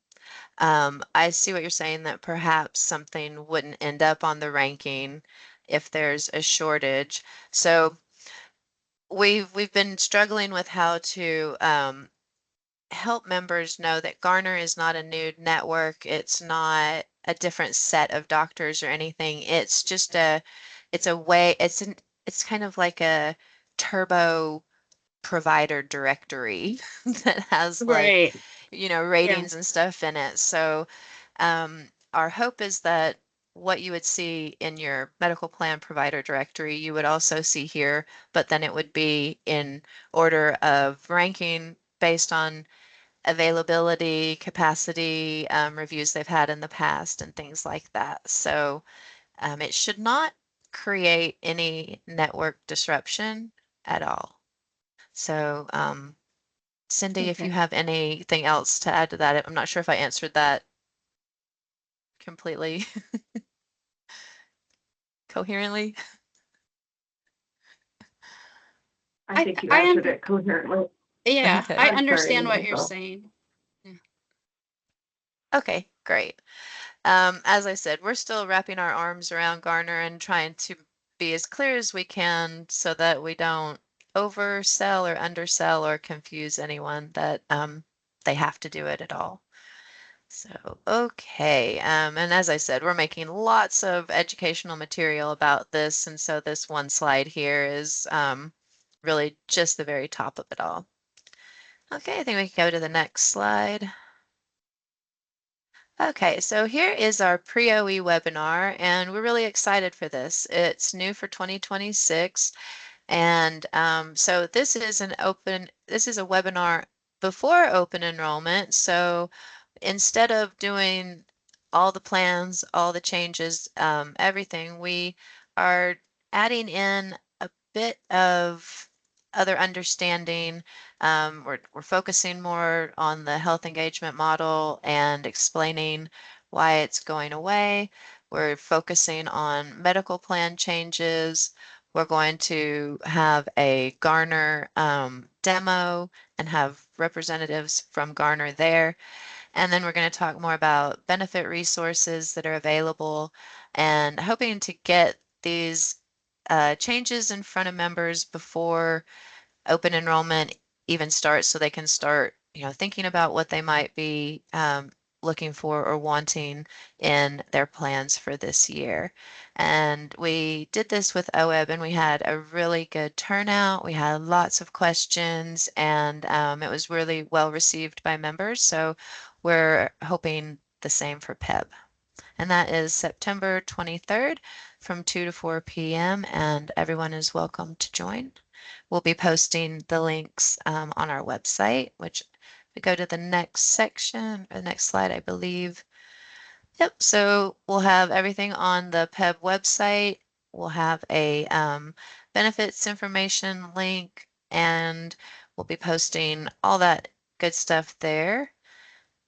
And I think we go to the next page. We have our digital education tools that have been really well received also. We have the plan comparison tool. That's where you can customize your search, or if you want to just only look at one medical or one plan provider, you can do that, or certain services, you can customize it and also print it out. And then we have the award-winning Explore Your Benefits interactive learning tool updated for 2026. And you'll see that we've given it a refresh on its look and feel, and it has some really beautiful Oregon scenery in there now. It did before. We've just got these really cool, kind of like old-timey postcard looking things now. We're really excited about that. And then, as always, we have the premium estimator tool to help members find out a little bit closer to what they're actually going to be paying each month based on their selections. And those two will be available mid-September, and we have the comparison tool available now. Next slide. And then our other benefits communications, just as a reminder, we have our monthly newsletter with the benefits news. We have started this year doing a podcast and short videos, which we are really excited about. We've had really good feedback on those and have had some pretty interesting podcasts. If you haven't checked them out, they're on the news and events page and we'd really love for you to look at those. And the videos are short, really cute, and gives you a good insight into benefits. And we have our learning and events monthly. We have on-demand events, live events, spotlight events. So please keep an eye out for that. We have our wellness guide that is the go-to place for all wellness resources that PEB offers. And then we have the new hire video for new hires that gives a high level overview of what PEB offers if you want to see that. And then you can jump into these other things for the details. Next slide, I believe this is it. So if we have any questions, we'd be happy to hear them. You can always send a message to Cindy and I later. We're really excited about open enrollment this year and hope everyone else is too. Thanks. Thank you. That is an exciting array of options, including the refreshes and updates that help people really understand benefits are complicated and understanding healthcare is complicated, and then how those two things match up and making a choice that really actually is going to best meet your needs is complicated. So I think all the explainers and the ways to estimate your actual healthcare needs and how each of the plans might be able to meet that and what your expenditures might be is a really important set of tools that you're offering and some communications that are designed to meet it. Board, any questions for this group before we take a break?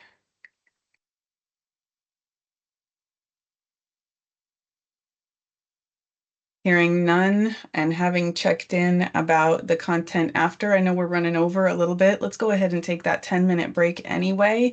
Please get up, stretch your legs, go on outside and get a breath of fresh air if you're able. and we'll see you back here at 11:10 to pick up where we left off. Thanks, everybody.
They're on break?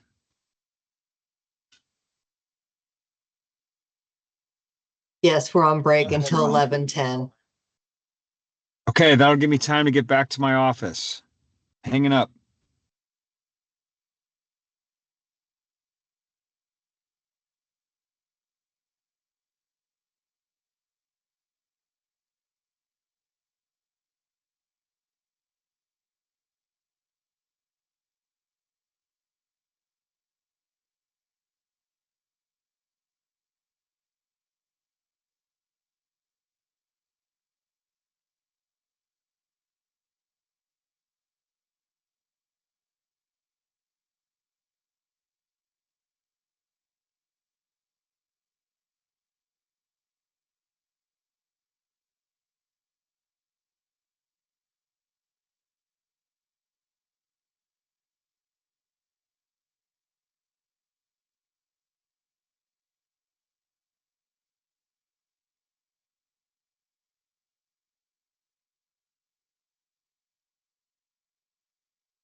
Good morning and welcome back to your Public Employees Benefits Board August meeting. The next thing on our agenda is the Canopy Annual Update. Do we have Humberto Chacon from Canopy? Are you with us? I am here. Welcome, please. The floor is yours. Thanks, Don. Appreciate it. Hello, everyone. Yes, happy to be here. We're also at Canopy all honored to support State of Oregon employees and their families. So looking forward to give you a quick update here on how things have been going. If we can go to the next slide. I am joined today by Anna Miners. She will help me out in the presentation in a little bit, but if we can go to the next slide.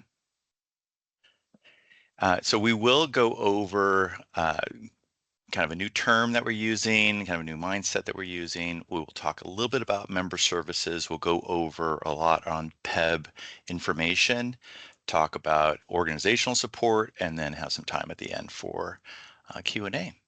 So with that, if we can go to the next slide, I will actually hand it over to Anna Miners.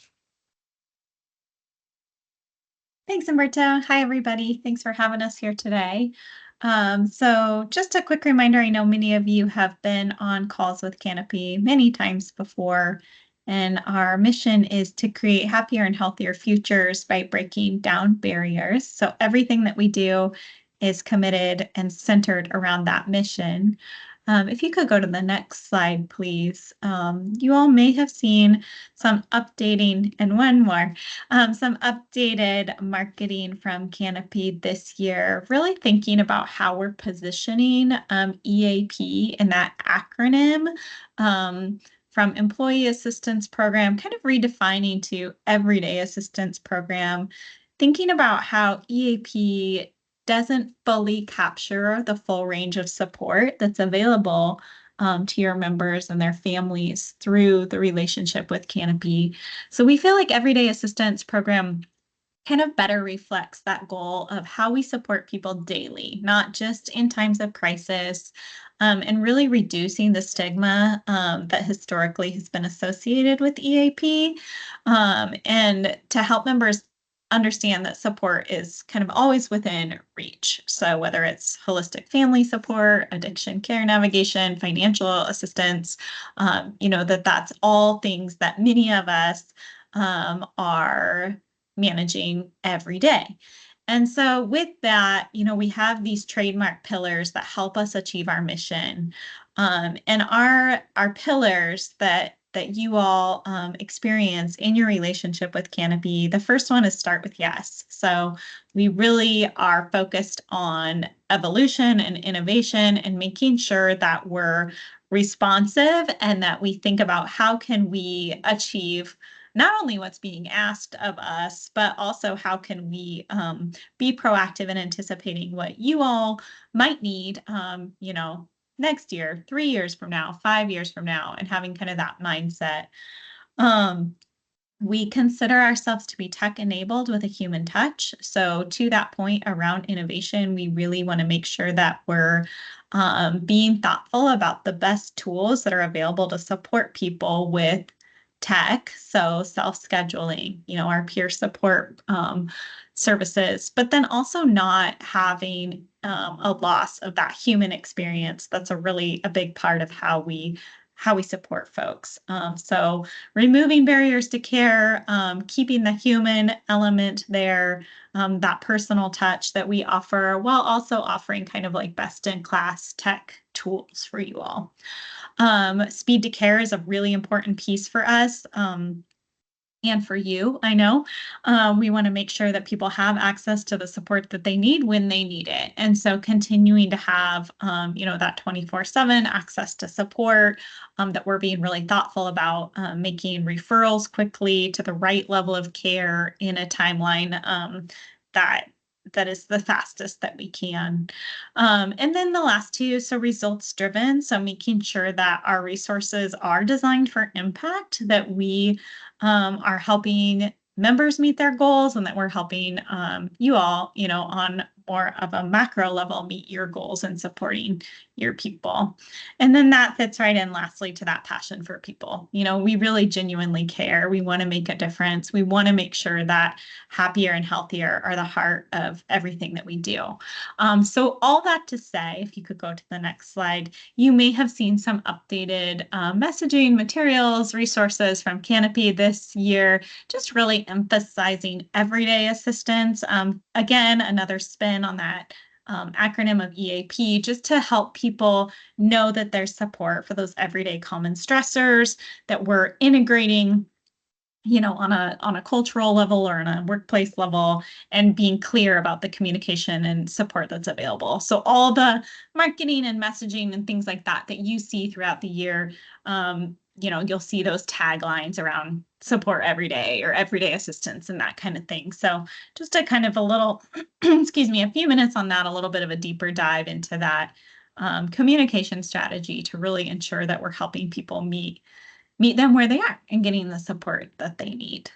Umberto, I'm going to hand it back to you. I know you're going to do a bit of a deeper dive into some of the PEBB specific data. So yep, sounds great. I'll hand it back over. Okay. Thank you, Anna. If we can go to the next slide, and then actually the next one. So I am going to talk about PEBB specific data, but just wanted to remind you all of the program that you have with Canopy. All the services for members are free and confidential. Over on the left, you can see kind of the mental health component of the AP, and then on the right are the resources for life. So, we are open 24/7.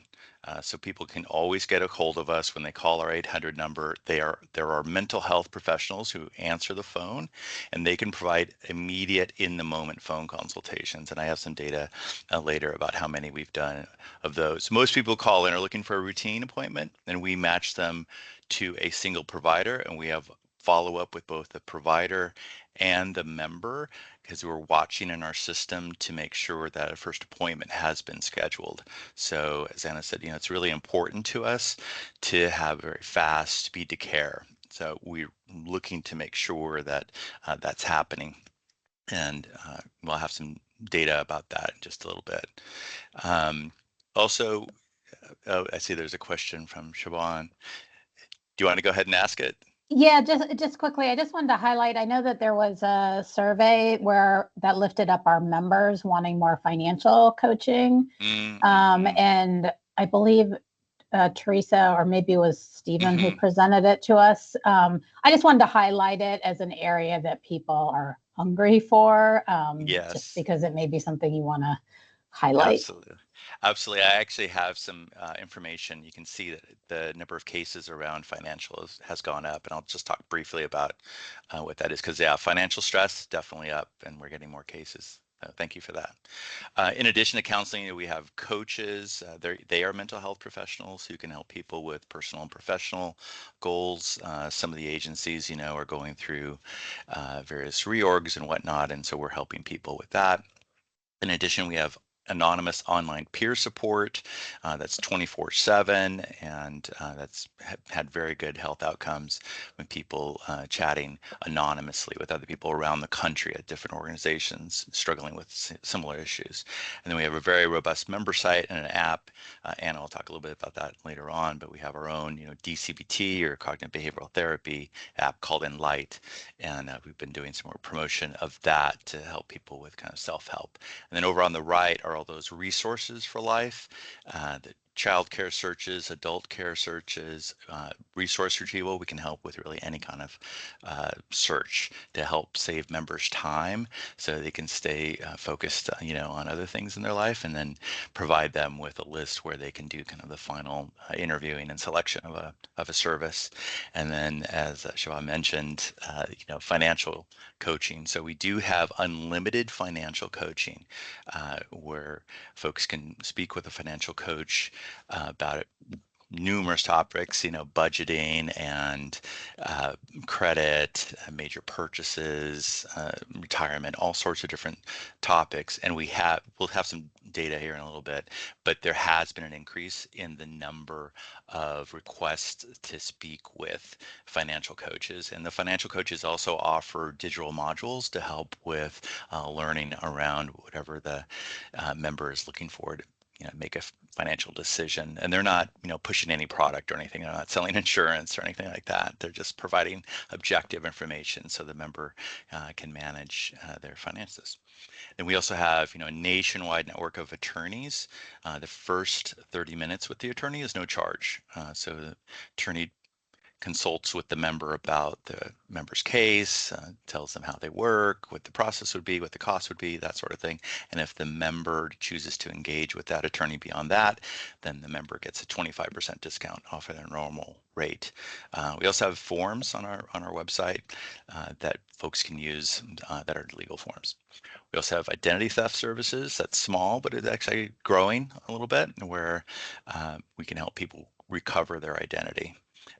We also have a home ownership program. It's actually very popular among state employees, where we could help employees find a home or apartment, and on a home we can help save them thousands on a mortgage. So often when I speak with different agencies and whatnot, ears perk up when they see that.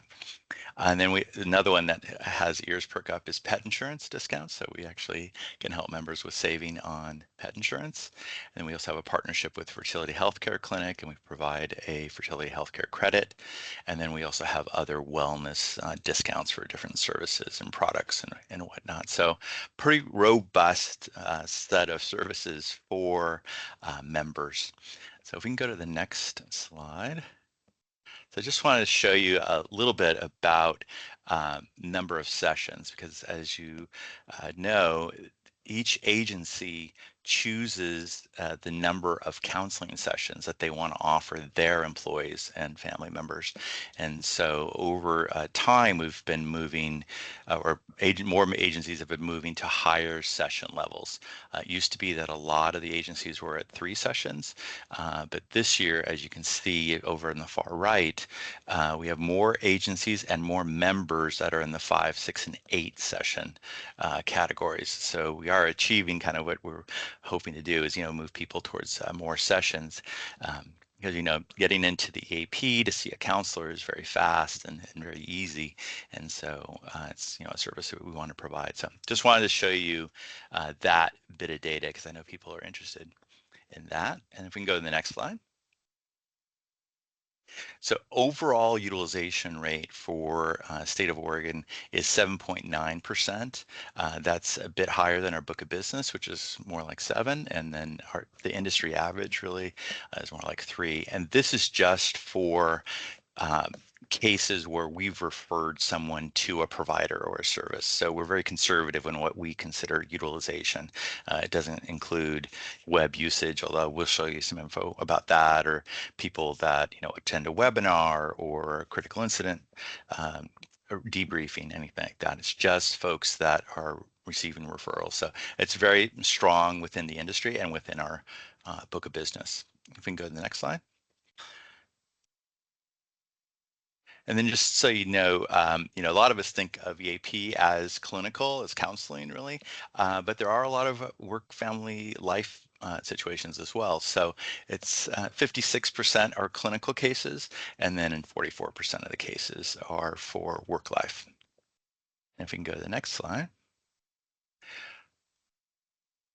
So I was asked about something that we worked on last year with PMAC and with Mercer, and that is to provide a train the trainer program, really a slide deck that has examples of how Canopy helps people with kind of basic needs or really social determinants of health needs, and provide detailed speaker notes so that different union members and different leaders and whatnot could provide this presentation themselves to different groups. So like ODOT, OHA, ODHS, other agencies have used this this deck that we put together, and it's been pretty well received.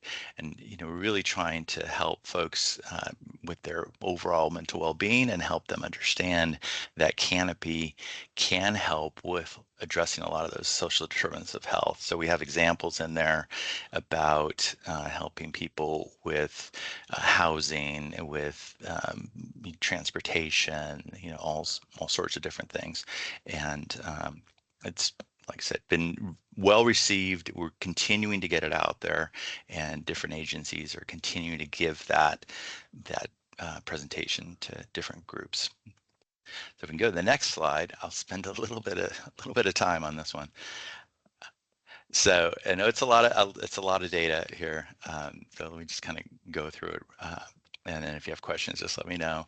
But we have both a process where you can call us 24/7, or you can go through our member site for a digital process to self-refer to a provider. You can find provider profiles and you can refer yourself to them. So that's increasing over time, and right now it's 12% of the cases are going through the portal. The rest of them are people calling us and working with one of our intake specialists to get a match to a provider. For those folks that call in or that contact us, we do have that immediate support available, and about 6% of the calls lead to immediate phone consultations where someone has a pressing issue that really is helpful to speak with a counselor right then and there about. And then we may provide them with other services, a referral, whatnot. But every day we're getting calls like that and helping people in the moment. If we go to the next line there, don't go to the next slide, the next line, we pick up the phone within 10 seconds. It's really just a few seconds, a ring or two, and the person calling is speaking with one of our intake specialists. And we like to measure things. We like data, so we look at how long it takes to get to the first appointment with a counselor, and that's actually come down over time. We've been increasing our provider network, and so right now we're at 6 days overall for PEBB, and then actually for BIPOC members who are looking for a provider with shared lived experience or expertise in that, it's the same. So it's 6 days to first appointment, and that's taking into account member preferences, their schedule, different criteria they have for a provider. So it's very fast, and we get a lot of positive feedback from members that they're pleasantly surprised that they can get in that quickly. And then for those cases where it's really around a social determinant of health situation where they're looking for some resources, the average is less than 4.5 days when we get back to them. And I have one example I'll show you in a moment. If it's really urgent, we have examples where we've been able to help people within hours. We do look at customer satisfaction, complaint rate, and whatnot. our complaint rate is less than 0.1%. So, you know, we do get some issues and we do address them, we take them seriously, but it's a very, very low percentage. Something I'm often asked is how many of the cases are fully contained within the EAP? And that's 87%. Then the other cases, you either go to the health plan and we match people to a provider who's also on health plan so they can seamlessly go from the EAP to the health plan, or other resources. But most of the cases are contained within the EAP. And then we do a pre and a post psychometric assessment where we ask people questions before they see one of our counselors and then afterward. And that shows very good data where they're able to show up to work much more. So 59% increase or reduction, sorry, in absenteeism. And a 32% increase in ability to focus. So really helping people with those issues that might impact their commitments at work, life, you know, that sort of thing. So we like to watch that and make sure we're doing it. So if we can go to the next slide. So I was asked to provide some examples of serving LGBTQIA plus members, rural members, and children and adolescents. So I asked our clinicians for some examples of this, and I'm not going to read each one of these, but I'll just kind of highlight a couple of them here. Sorry, let me just increase something here. Like we helped in this first one, we referred this a member who was seeking LGBTQIA plus allied provider to a counselor who was known for that in their community. And the feedback that we got from the member was that they were really appreciative of the quick follow-up and of the matching to such a provider. So it was very helpful. We also had, look at the rural one, the first rural one, we had a member in a rural location who unfortunately lost their spouse and was looking for grief support, and we very quickly helped them connect with a provider in their community who could help them through that process. And then let's go to the second to the last one. And this is actually one of the examples that's in that deck for PMAC and to address ODH, social determinants of health. And that is, we assisted a member who was living in their car with their toddler by providing urgent housing resources and financial options. And we got back to them and just in a couple 3 hours is my understanding, and really help that member find some resources that was helpful to them and their child. So we can go to the next slide. So just big number, just wanted to show you. So people ask, how many members are engaging with EAP services. It's about 12K a year that are engaging, and that does not include those additional 12K members who are looking at web resources and accessing various web pages and digital resources. If we can go to the next slide. So I had mentioned how many people used that mental health hotline. It was 267 people. So we had, quite a few in the moment consultations with members that helped them right then and there. So I just want to show you that. We can go to the next slide. So just kind of looking over time at counseling, presenting issues, and here's where you can see that the presenting issues have mainly stayed the same, but if you look over in the far right under 2024, you can see that anxiety has gone up, and we also are noticing that in our book, that anxiety and kind of worries are increasing. Marriage and relationship is still number one. What compels a lot of people to contact the EAP is something going on with their significant other, but the anxiety is something that is creeping up, so that is something that we're starting to see. If we can go to the next slide. And then under work life, if you look over on the far right under financial, it's not the top item, but as a percentage or as a particular item, like if you go back to 2021, we had 164 financial cases, and in 2024 we had 311. So almost twice as many. And we're definitely seeing an increase in financial stress and people looking for assistance with various financial topics. So, and yeah, if we have any more questions about that, you can just let me know. Let's go to the next slide. And actually, with this, Anna, I'd like to hand it over to you, talk a little bit about provider network and digital resources. Thanks, Umberto. And did you see, I was just about ready to respond to the comment that came through the Oh, I chat didn't see a comment. about, that's Oh. okay. And I will comment on the financial need piece as we start to talk about the app and the member site as well. But the comment was around anxiety. It's interesting that anxiety didn't drop after the COVID crisis, is what the comment says. And we saw anxiety really for our book of business kind of move to the top. It was like the number one issue for 2020, 2021, a lot, in a lot of cases. And so it's still, it's in the top two. So we're just seeing anxiety continue to be, very prevalent.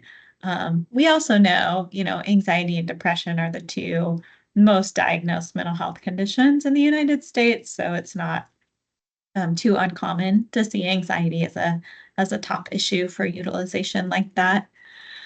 And so, to that point, we talked, thank you, Umberto, for sharing some of that data. We really want to make sure people have access to the right level of care as quickly as possible. And really, our network is designed to support the unique needs of the diverse populations that we serve. So we have a very proactive provider relations team that is constantly auditing our panel, growing our panel, making sure that we're being thoughtful about growing where we need to, including rural areas and throughout the United States. We serve members in all 50 states. So many of you are probably very familiar with the benefit, but remember that, dependents are eligible and many folks have dependents, all over the country. So we're very focused on making sure that our panel has the support that's needed to get people scheduled quickly and then also with the right level of care. And so we do offer flexible scheduling. People can choose if they want to see a provider in person or virtually. We try whenever we can, which Umberto, I heard you mention that on a slide a couple of moments ago, to match within network. So if and when people want to or need to continue with their counselor after exhausting the EAP benefit, they're able to. We also are pretty unique in our ability to match people with a provider based on specializations. Of course, clinical specialty is really important, but things like language spoken, especially, when English is not a native language of the member, when it's important to a member to have shared lived experience, or particular cultural competence, either occupationally, with our public safety populations, for example, but also, lived experience as a person of color or as a member of the LGBTQ community. So we have that ability, our intake folks that are answering the phones, which is the large majority of your intake is still happening by phone. We're helping match people that way, but people can also do that unique search and matching using the scheduling portal online as well. So it remains important to us to make sure that people have, the care that they need. And our provider network is a really important part of that. Next slide, please. We'll talk a little bit more just about some of our digital tools. So our app, we continue to try to make the app easy to navigate. It mirrors the member site. So if people have logged in on a desktop or a tablet or something, they can use the same login in the app and have the same member experience. We talked about self-scheduling with providers for the counseling benefit, but either through the app or the website, people can also initiate a referral for the financial coaching. There are forms and DIY and educational modules and webinars and videos and things for financial resources through both the app and the website. in addition to initiating those requests for resources for life, like we were talking about, which that one example, Umberto, thanks for sharing that. That really does demonstrate, the passion for people that we talk about. Also within Enlight, if you want to go to the next slide, within the app, we have Enlight embedded in the Canopy app. Some of you might remember that our DCBT tool, or digital cognitive behavioral therapy tool, used to be in a separate platform. It's now integrated within the Canopy app, which we've received a lot of positive feedback about, because no one wants to go to all kinds of different places to access, tools and resources. So just a reminder, Enlight is our digital cognitive behavioral therapy tool. It includes an assessment, goal setting and tracking tools, self-paced programs, a lot of videos and interactive content. Some people are using this in addition to seeking, professional mental health support. Some people are using this as a nice entry point. So again, I kind of keep mentioning that right level of care, but it's a tool that's available to folks.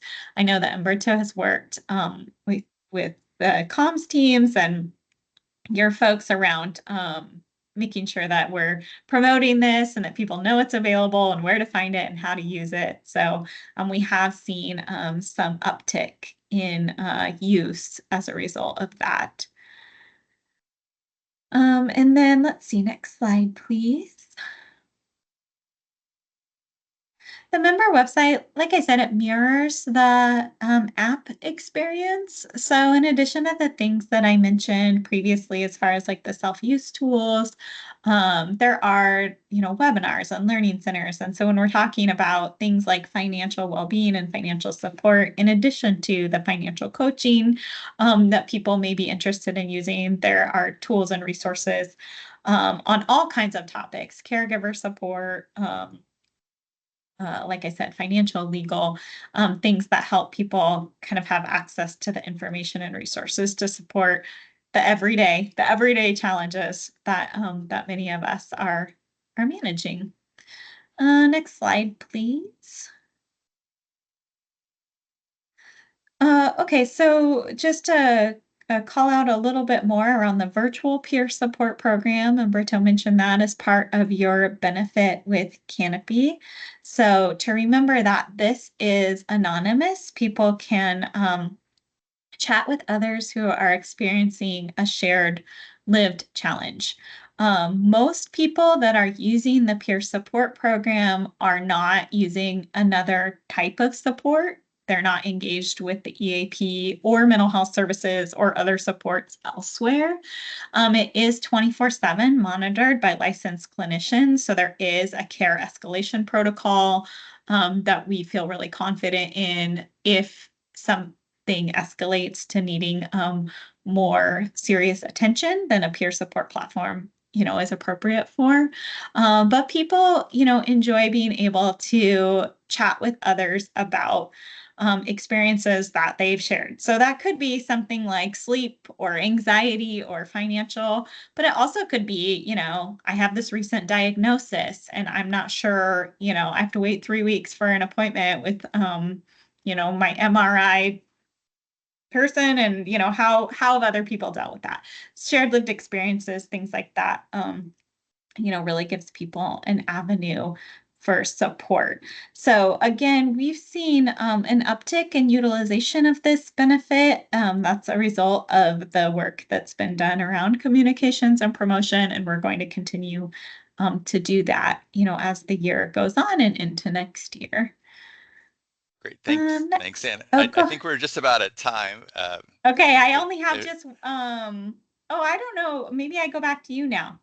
Yep, come back I do to go me. back to you now.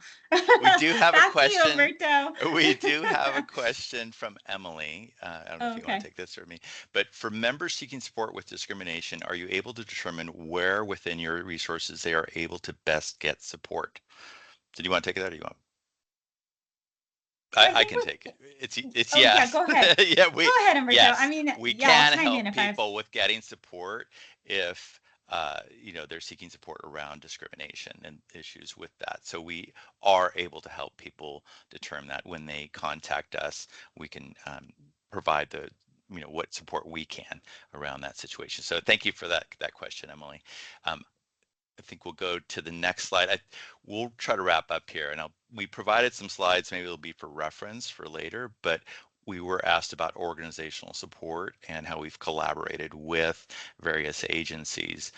We do proactive outreach when something's going on, when we hear about different things that are going on with different, agencies, universities. So we proactively outreach. So like with state police, with OHA, with DOC, we have done that. And then we also have regular check-in meetings with some of those agencies. And we do all sorts of different things, orientations, webinars, critical incident stress debriefings, performance-based referrals, all that. If you can go to the next slide, I put some numbers in here just so you can see how much that we're doing with the different agencies. So in the previous year, you can see there were 162 of the following types of group meetings, including those critical incident stress debriefings, the webinars, the wellness fairs, all that sort of thing. And then where we worked with individual managers, there were 90 of those types of services where we did manager consultations about different people they were concerned about or people related issues, and or did a performance-based referral where the manager referred an employee to Canopy to help with something that might be going on psychologically or personally that's blocking them from living up to the commitments of their job. So just wanted to put that in there. If we can go to the next slide, I'm actually not going to talk about it since we are at time. But just so you know, we did put some information about promotional tools. We do have a robust distribution list of folks that receive our monthly newsletters where we promote a different topic. And if you actually go to the next slide, you can see those topics. And we provide a flyer for each of those topics in English and in Spanish for the agencies to promote. And we work with different agencies providing wallet cards and posters and different promotional items. And we work with particular agencies on promotions within their agency to help get the word out. And if we can go to the next slide, I wanted Anna to kind of, this is the last slide, just talk just very briefly. You may have heard that there's been a slight change, or there's been a change here at Canopy. So Anna, if you wouldn't mind telling us about that. Yeah, thanks, Umberto. Yeah, every time I come off mute, I'm just entering something in the chat. So Emily, I saw your question and I will chat back to you in just a moment here. So yes, so you may have seen an announcement that Canopy joined the Revive Alliance of Companies. So this is a group of like-minded organizations that really shared that commitment to breaking down barriers and our mission around fostering healthier and happier futures. And it's not about, the partnership really is a good fit for us for that reason, but it's not necessarily about offering more services. It's really about amplifying what already works at Canopy and expanding our support in meaningful ways. And what that kind of means for you. And so what that means is with Canopy and Revive's partnership, we do have access to a broader provider network, which continues to allow us to increase the diversity of our network and also the geographic reach of our network. We will have more tools and expertise to help support our development of digital tools. We talked a lot about innovation on some of the earlier slides that I was sharing with you. And then capacity for Canopy to keep meeting evolving needs of our customers, including you all. It's really important to us, like I said, to remain proactive in the way that we're supporting our members. So if you saw that announcement, just some quick bullet points there on that. And then we'll continue to communicate, in months ahead as the relationship continues to develop with Revive and Canopy. I know we're out of time. Thank you for having us. I'll kick it back to you, Umberto. I don't know if you have one more. No, just is there time for questions? I don't think there really is, right? No. Yeah. I think not. So, Not this time. Emily, Thank you very much. follow up later. We'll follow up later. So thank you all. Really appreciate working with you all. Thank you for this work and for the presentation and for your availability to answer questions offline as well, given where we are in this morning's time management. Yep. Thank you. Bye. You bet. Take care. Let's go ahead and move on to Ali and Emery to talk to us about the stabilization fund. Thank you, Chair. Just in terms of time check, are we allotted to 12:10?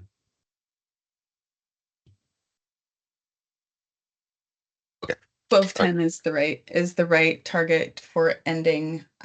Although I'll defer to Ali and Sarah if there is a better way to move that in time around. Let's aim for 12:10 unless otherwise noted. Thanks, Emery. Okay. All right. Kind of quickly, so the overview of this conversation today is really twofold. One is to provide an update on the RBC target, where the stabilization fund is currently projected at, and the costs for PEB in the future, in the near future, in terms of a few. We are also here to kind of provide a little discussion and to talk with the board about essentially where the reserve target should be set. So in order to do that, we want to kind of just give an overview of, Ali's going to kind of talk funded and, the costs go out and what that results in for the stabilization fund. We'll talk purpose of the stabilization fund and how it kind of helps PEB meet quality benefits to its members. And then also just on RBC. We've talked in the past, I guess, just a little bit more in how it kind of creates around the risk tolerance of the PEB board, and what that's created. And then the other thing is to kind of just I don't know, it's to really kind of form, like, I guess, a baseline or a conversation around should be set. And with Ali, is there any to have the board discuss today in the presentation? No, I think that's about it. Emery, your sound was kind of going in and out a little bit. Oh, okay. Like every couple seconds. But I can move to the next slide and start talking and see if you can figure it out. Okay. Yeah. All right. So yeah, I just wanted to give you some background on PEB funding. This is another way to describe how the state budget process works across the state for agencies who pay for their employee benefits through PEB. I think some of you are pretty familiar with this, and some of you probably not so much. But as you know, the PEB board isn't involved in collective bargaining. However, the board does have a significant role in the implementation of the CBA. So the percentage of premium contributions that employers and employees pay are really central to that. But our staff works directly with the state payroll office and all state agencies and universities every month to reconcile eligibility and payments for covered employees. These inflows of premiums are also reconciled with our contracted insurance carriers to ensure that their coverage is accurate and their payment as well. For Kaiser, we pass through full premiums once reconciled, since they're a fully insured plan. But for Moda and Providence, who are self-insured, we reimburse for claims they pay on a weekly basis, in addition to paying for some administrative and retention. I'll talk about the outflows or the expenditure side in a couple of slides, but in a year where PEB collects more premiums than are paid out in claims, this excess balance is held and reported in the stabilization fund, which leads to our next slide. You back on, Emery? Yeah, so as Ali mentioned, essentially whatever's remaining from the inflows and the outflows is the stabilization fund. One is, while there is a bigger, see in the table down below, it's about 427 million as of December 31, 2024. Some of it is certain items. For example, operations and IBNR and other payments. And that my sound is still bad. I will try to fix that. Ali, you want to take over for next slide? Yeah, you bet. Okay, so the outflows, also known as expenditures, prior to each biennium, our staff works directly with the Department of Administrative Services CFO's office, as well as the Legislative Fiscal Office, to develop the statewide budget for employee benefits. They publish this in the budget instructions. And the statute limiting annual increases on the PEB composite rate to 3.4% makes this actually a fairly simple calculation, as the expected composite rates over that biennium, so 3.4% added to each year, is multiplied by the agency's FTE. That's what generates their employee benefit budget. The more complicated part of this calculation is really developing PEB's own biennial budget, which is based on forecasting the number of employees that we expect to be covered over the next 2 years, multiplied by those expected composite rates over that period of time. So the other complexity driving our budget variability is the claims payments for our self-insured plans. These are obviously variable in nature and could be over or under the composite rate projections. So the enrollment increases that we've seen over the past few years have really driven PEB over budget. But at the same time, we could still be within our composite rate budget. But we work with DAS CFO's office and Legislative Fiscal really quite frequently to kind of stay on top of our budget. And Mercer and our staff are really in quite frequent communication with those offices. Go ahead, Emery. Let's move on to the next slide. So risk-based capital, or RBC. So what is it? It's that helps quantify the amount of that's associated with essentially insurance. And in this case, it's, for self-insured health plans. It's created by the NAIC, that National Association of Insurance Commissioners. What we want to do is basically create a quantifiable amount of risk that PEB can take on because you are running essentially a self-insured plan. So what we do is what has been done, take a look at essentially the risk tolerance of the PEB board, how much the board was not willing to, or in terms of funds, or how much, conservatism was to cover all of the potential happen, and the underwriting risks. And we'll talk a little bit more about the underwriting, but essentially what's going to cause the claims to fluctuate. And that creates a essentially scalable over time. So about the costs and, through the years, it increases, and so does this RBC amount and RBC target. So that's what we present and talk about during the renewals. The next slide, please. Boy, Emery, I'm still having trouble with you dropping. It's now Okay. down to only like one every 10 or 20 words, but Really, hang on. I'm sorry. I apologize. That's good. Let me see what I can do. I'll move into a different location in my house. Sorry about this. Okay. Don, do we want to jump to we can jump to the next agenda. We want to make sure we get that action item in, and then Emery and I can come back if that makes sense. That would work for me. Sarah, are you available and able to jump in? And I know you can see that we're running a little behind, so if you're able to tighten your presentation at all, but thank you, Rose, for jumping ahead. Let's transition over and talk about pharmacy mail order and retail 90 implementation update, and we'll come back to talk about the RBC. Thank you, Sarah. Yeah, absolutely. Great. So we wanted to give the board an update on the work that has been done behind the scenes around the new program for Retail 90 and mail order.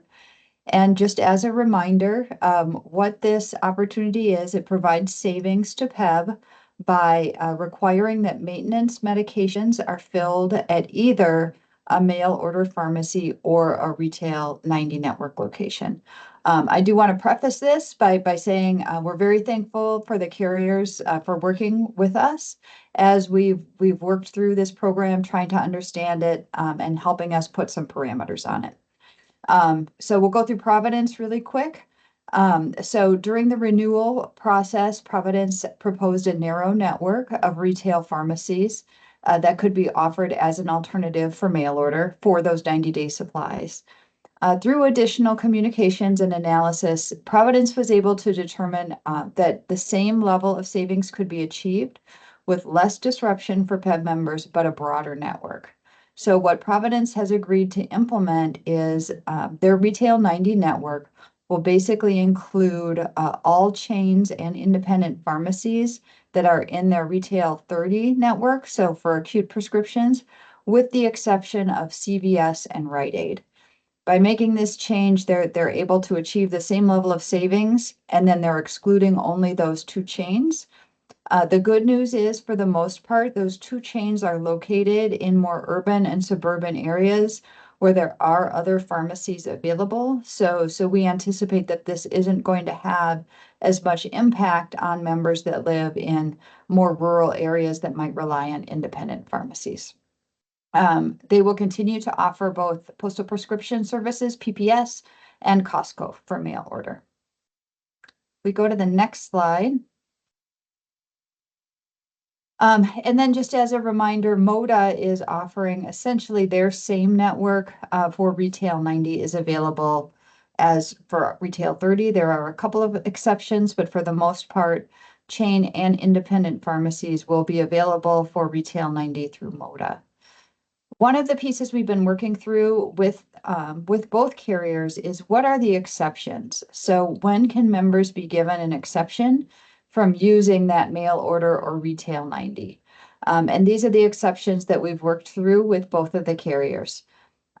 So if there is a drug shortage, for example, or there's an urgent or emergent situation, there could be an exception if for some reason the prescriber is not willing to write a prescription for 90 days due to a clinical concern. So for example, maybe the member's titrating their dose, maybe there's a safety consideration for having too much supply on hand, or maybe there's potential for the member to discontinue that medication because of a change in their clinical condition.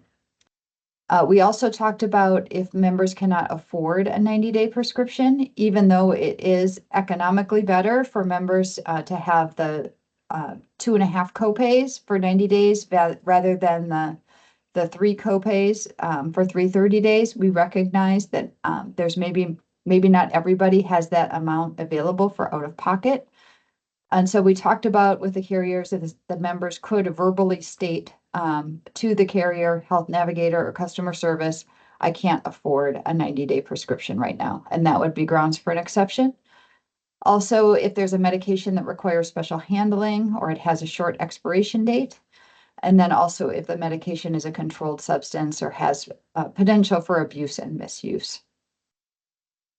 Both MODA and Providence committed to monitoring medication adherence over time to make sure that this change does not deteriorate member adherence as a result of the program. The hope is this will improve adherence, but we want it to be monitored. Let's go to the next slide. So thinking about exception criteria, we also wanted to look at there could be an exception if for some reason a member doesn't have a Retail 90 option that's close to where they live. And so what we learned is that MODA and Providence were using different standards for pharmacy network adequacy. And you can see those in the chart on the left under current state. We've talked to both MODA and Providence, and they've agreed for the purposes of allowing an exception to Retail 90. They've both agreed to use the 2 miles for urban, 5 miles for suburban, and 15 miles for rural. So if a member doesn't have a Retail 90 option within that mileage, and isn't willing to use mail order for whatever reason, this would be an option for them. Hey, Sarah. I saw a Brian, hand, this is Sarah. hand was up. Yep. Oh, so I just want to clarify. So again, I represent a lot of people in Klamath Falls. Their main pharmacy is Rite Aid. So and again, they have real problems with drug abuse and people stealing things out of mailboxes. So I just wanted to see, is that one of the ones that would be able to use this exceptions or whatnot? So if there's not another pharmacy that's in network, right? So if they're using MODA, I think Rite Aid is still in the network, so they could use Rite Aid for Retail 90. If they're enrolled in Providence, and Rite Aid isn't in the 90-day network, then the criteria would be, is there another pharmacy within 15 miles of where they are? If there's another retail pharmacy, they'd be expected to use that. If there's not, then they could get an exception if they can't or won't use mail order. Okay. There's Yeah. no, No. there's Go no ahead. Safeway or Fred Meyer in Klamath Falls that has prescription. They have one, but I think I can't remember which one, but they do. However, the pharmacist does not have regular hours, so they may be out for a few days or Oh. they leave during the day, so they don't have anyone. There's the hospital, but I think that's so I don't know what. Okay. I just know that my Klamath people and I can find out more. I could actually, but again, like 15 miles is definitely not going to get them very far to get prescriptions. So I just want to make sure that and I'm sure there's other communities like that. So I just want to make sure that they're covered because it looks like there's like 4 pharmacies in Klamath Falls, and that's serving a huge amount of area. Yeah, so if those other pharmacies are in the network, then there wouldn't be an exception based on distance. If there's that other pharmacy, but if there's not, then they could qualify for an exception. I saw Katie's got a hand up. Sarah, thank you. I just wanted to quickly mention, I'm Katie from MODA, that opioids are not included. I put this in chat, so just wanted to draw your attention. You can read it. If you have any questions, I'll be looking at it. Thank you. Yeah, thanks, Katie. Yeah, our understanding is that would fall under the drug, one of those drugs subject to abuse or misuse, a controlled substance, so those would not be part of this program. We're expecting that these type of scenarios where there'd be an exception would be relatively rare because the majority of members could opt to use mail order. But to your point, Andrea, there might be cases where mail order isn't an option. Would it be possible to get some of the people, the benefits people that are in Klamath Falls to connect with you guys? So if we have quite a few people, which I'm going to guess that can't get mail order, there can be something done for a group so they're not having to each individually go through the process. Yeah, Maybe we can that's do that, something- Andy. Yeah, sorry, go ahead. All right. Yeah, So if you no, could and I- email me who I should have them contact, that would be great. I was also going to say that we could certainly ask each of the carriers what the pharmacy network options are in Klamath Falls to understand, what might be the other options with Providence, if Rite Aid isn't an option. Rite Aid would be an option with MODA.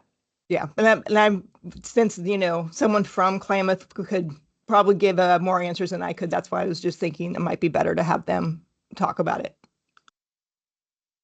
Hey, Gina, I see you got your hand up. Yeah, this is Gina from Providence. So another consideration is that Rite Aid itself is undergoing some changes in terms of bankruptcies and maybe a different landscape. So I think that is a very valid point in that we should look at Klamath Falls or any area. We did do the geo access, but we can work with you to make sure that there is coverage in that area. I'm from Merrill, Oregon, so understanding, how far that members would need to drive and mail order is not always a best option. So we can work with you there.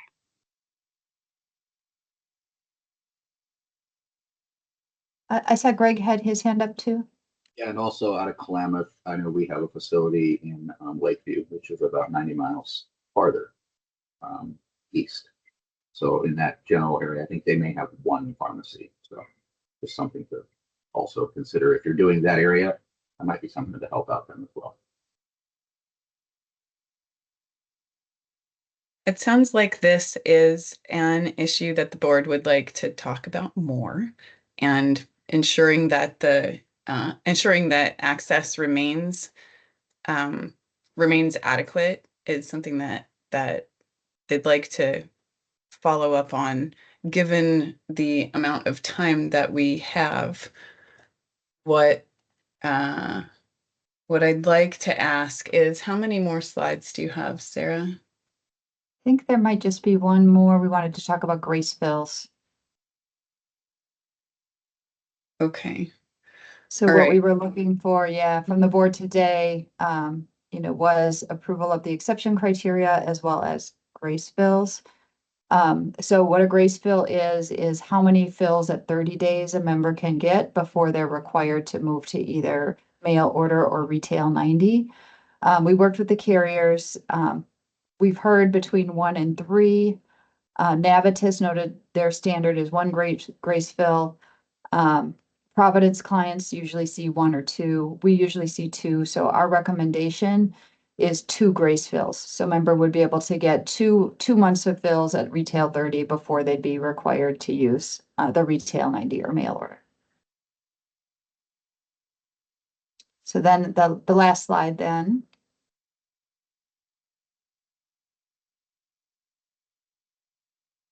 Oh, thank you for this reminder. This is the communications overview. And this is what the carriers have proposed for a communication overview. Members would receive a letter before January 1st, letting them know of the change. The letters would go out on or before October 31st. And then Providence members would get a letter after each processed grace fill to remind them of the change. MODA is still looking to determine if that's feasible for their members. There's also messaging through the pharmacy interface to alert the pharmacists of the grace fill. So when those pharmacists fill a 30-day supply, it'll be alerted through the claim system that the member needs to transition to 90-day retail or mail order. They're also working through a process for provider notification, so the prescribers are aware of the change. Now I think we've got the last slide.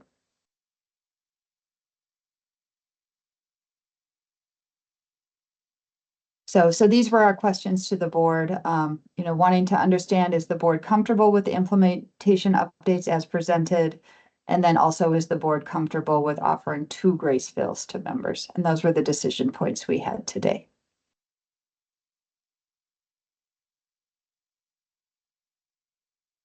So Sarah, you're really looking for a confirmation this is the right approach, the right direction from the board. Okay. That's right. I think what I'm hearing is a concern about ensuring access. We didn't talk about 2 grace fills, but as a clinician, that feels like a nice frame to give people time to make decisions. And especially as the Rite Aid closures, and not just Rite Aid, but closures are happening across the state, ensuring access is, especially in those rural areas, a critical issue for the board. That said, if we can make this transition and do it in a way that ensures that there is access, one, extending the fills to 90 days, and 2, transitioning as much as makes sense to mail order, not only to limit people to mail order. Like Andre says, there are some concerns about that, and it's not a good fit for everybody or every prescription. There are some opportunities for important improvements in not only savings, but there are some pretty good improvements in health with mail order for most cases where it's appropriate. Again, not all. So are the concerns about access enough for us to not be able to proceed with the information as presented? Or do we think this is the right information as long as those access issues are being proactively addressed? Sarah, how close did I get to articulating that? You did great. Andy. I would, because I've actually asked for this before for the information, I would like to see exactly what pharmacies in these rural areas are included or that residents could go to. I don't want to say, oh, it's, here's a bucket of them. I want to see around the state where the pharmacies are for these rural areas. That's too important. And Don, we have a big part of next month's board meeting dedicated to pharmacy benefits. So that allows for time to further look at this. So can we defer without action today, Ali, and proceed? Do we agree that it's the right direction? Does that commit us to something that won't be reversible next month? So contracting wise, Sarah, do you see any problem moving action off to next month? I think yeah, go ahead. This is Maggie from Mercer. I think one of the conversations we had with MODA and Providence was that they needed to start programming the grace fills. I think that was the decision point that was more urgent, but MODA or Providence jump in. That sticks as a point in my mind that we needed to try to get that solidified this month. This is Anole from Providence. I had requested when we met with Mercer regarding this change to have a final decision by September 1st, just due to the requirement to create letter templates specifically for PEB members for this, our programmatic changes that need to happen within the system, and then also the development of a custom network for PEB specifically for this. So there is risk if we push this off another month of delays with the implementation of this program. Thank you for that. Do you have the map of pharmacies that would meet Andrea's request for information available? We do have a geo access, which breaks things down by zip code. I also can provide a full list of all of our contracted pharmacies that would be applicable to this program. If you would prefer a list view, so you could filter by city or by zip code, we can provide either or of those options to the PEB board. Sounds like the 2 grace fills, Don, is really maybe the action to get everybody moving forward and then come back with some of the geo access data. Does that sound right?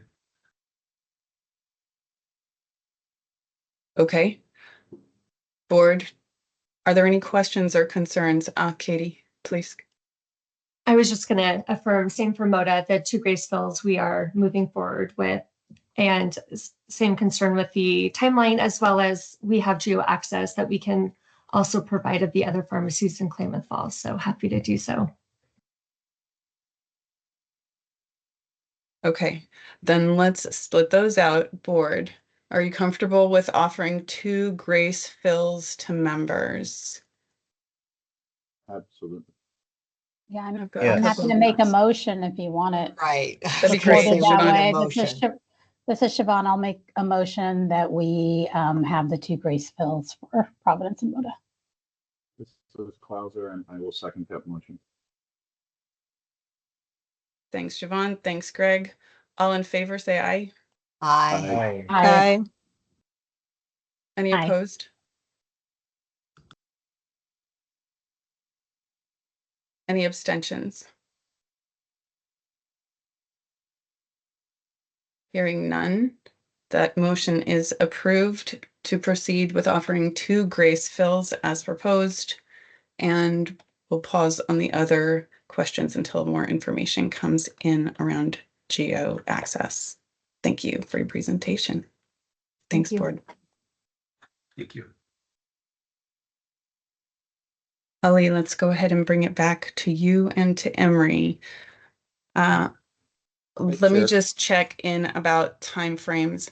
Board members, is running over a problem for any or all of you? Is there anybody who can't stay a few minutes past 12:30?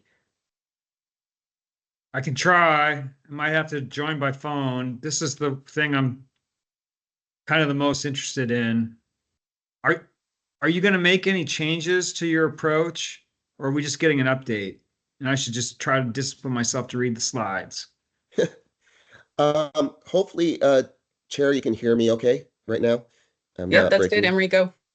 Okay, yeah. So I think we've actually said exactly, we need from the board, but we do provide a recommendation that potentially could lower the reserve level depending on how the board feels. Okay, I'll just try to keep listening. Okay, all right. So let's just move on to the next slide because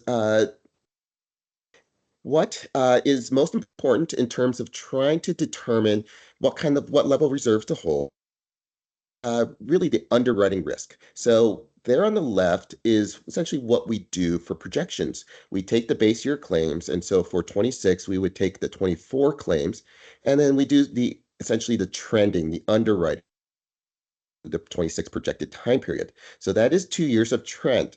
But what can impact essentially the trend or the annual changes?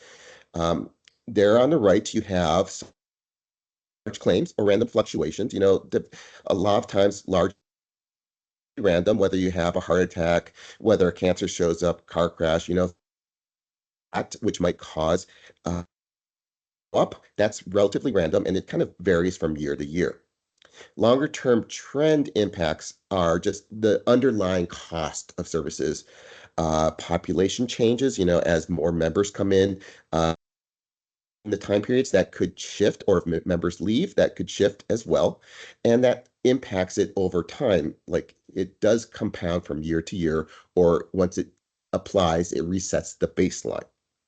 A couple of other potential impacts, legislation and environment or pandemics, the time frame which this impacts is indeterminate. We don't know. Some legislations for a year, for example, let's just say if the legislature decides away. So that has an impact. That's a 1-year impact. At least it shows up in the 1 year and then you count. But other legislation could be longer term, those that continue to increase benefits or other things. And then the pandemic or anything changes environment. It's going to last. For example, COVID was essentially year 1, kind of reversed impacts year 2 and smaller impacts year 3. Okay. Next slide, please. So what has been the change over time for PEBB? This slide shows down at the bottom the PEBB costs in the bars in blue, and you can see how it kind of has grown. The 3.4% dotted line, so you can see how it kind of has been in line with the 3.4%, but has for 25 and then for 26 we're projected to be over. So that's part of the essentially using the reserves to that's what you're seeing here a little bit. And then the line in green is the percentage change from year to year. So you can see and the scales on the right.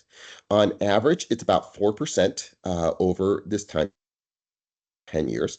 But deviation, so what is the amount from year to year? And that's about 2.8% positive or negative. So if you take the 4% trend and then you kind of see where the peaks and valleys are, it's about 2.8%. But that does take into account COVID essentially did a number on trend. And if you average out to 2 years to about 1%, that does kind of moderate things a little bit. So roughly, about 3% per year fluctuation, what we expect for trend or what we have for the cost. The trend do provide a best estimate, but we could miss on the trend. Trend could happen, inflation could increase, tariffs could hit, costs could go up, there could be new service. GLP-1s was a big cost impact, and Excuse me, Emery. Yes.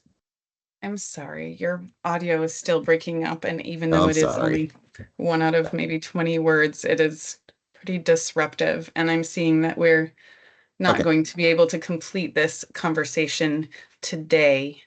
And so, Ali, how would you like to handle this content? I know we do have some other some public comments and so on. Yeah, that's not a problem. We have room on the agenda next month. We can kick off with with this agenda item. It really does kind of bear some good discussion with the board, and and it is complex. So I think it'd probably be better to move it. Yeah. Chair and Ali, if we could just start over when we, and then that way, candidly, I can just do a good job listening and I don't have to study this in advance. I can be a good participant and learn what I need. Absolutely. Yeah. Okay. Thank you. I think I'll try to stick around for the comments too. Okay. Thank you. Ali, would you like to close this conversation out with any direction or guidance for the board in the meantime before we transition to other business and public comment?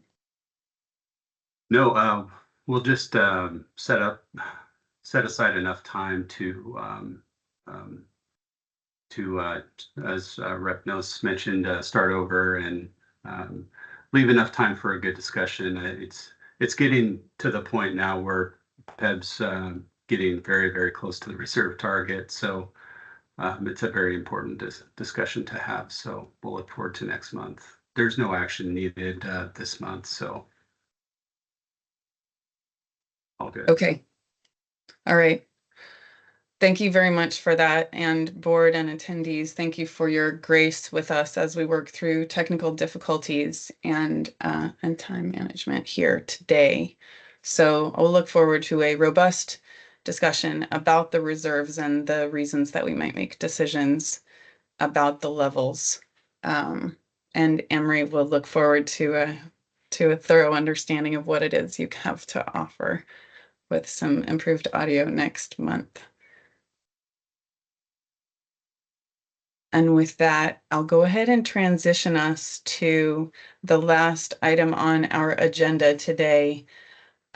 We do have some submitted written public comment. Board members, I direct you to look at your packets and go ahead and review those concerns specifically about gender affirming care. Ali? Yeah, I can give a little bit of background and a clarification if that works for you, Dawn. That'd be great. Thank you. Yeah, sure. Yeah, so you may have read in the Oregonian just recently that Kaiser notified OEB and PEBB that Kaiser providers will be pausing gender affirming care surgical procedures for members age 18 and under at their facilities. This is effective August 29th of this month. So Kaiser will continue to provide all non-surgical gender affirming care and treatment for those 18 and under.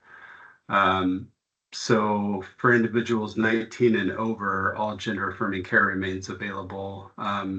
This is a provider driven decision, so it's not like a plan coverage restriction. So in states such as Oregon, where medically necessary gender affirming care is mandated, Kaiser plans are continuing to cover the surgical treatment delivered by qualified external providers. And I think one of the public comments, just a clarification that is needed, that all of Kaiser's gender affirming care remains available for those over the age of 19, and along with all non-surgical gender affirming care and treatment for those under the age of 19. So this is subject to state and federal laws and regulations, but the only change is a pause on gender affirming surgeries for members under the age of 19, and that's in KP hospitals and surgical centers. There are currently no PEBB members under age 19 awaiting these procedures. But we've requested some additional information from Kaiser, and we'll be discussing next steps with board leadership, including possibly inviting Kaiser in to speak to the board about this next month. But we really appreciate members taking the time to submit public comment on this. Thanks, Ali. Rep. Nose.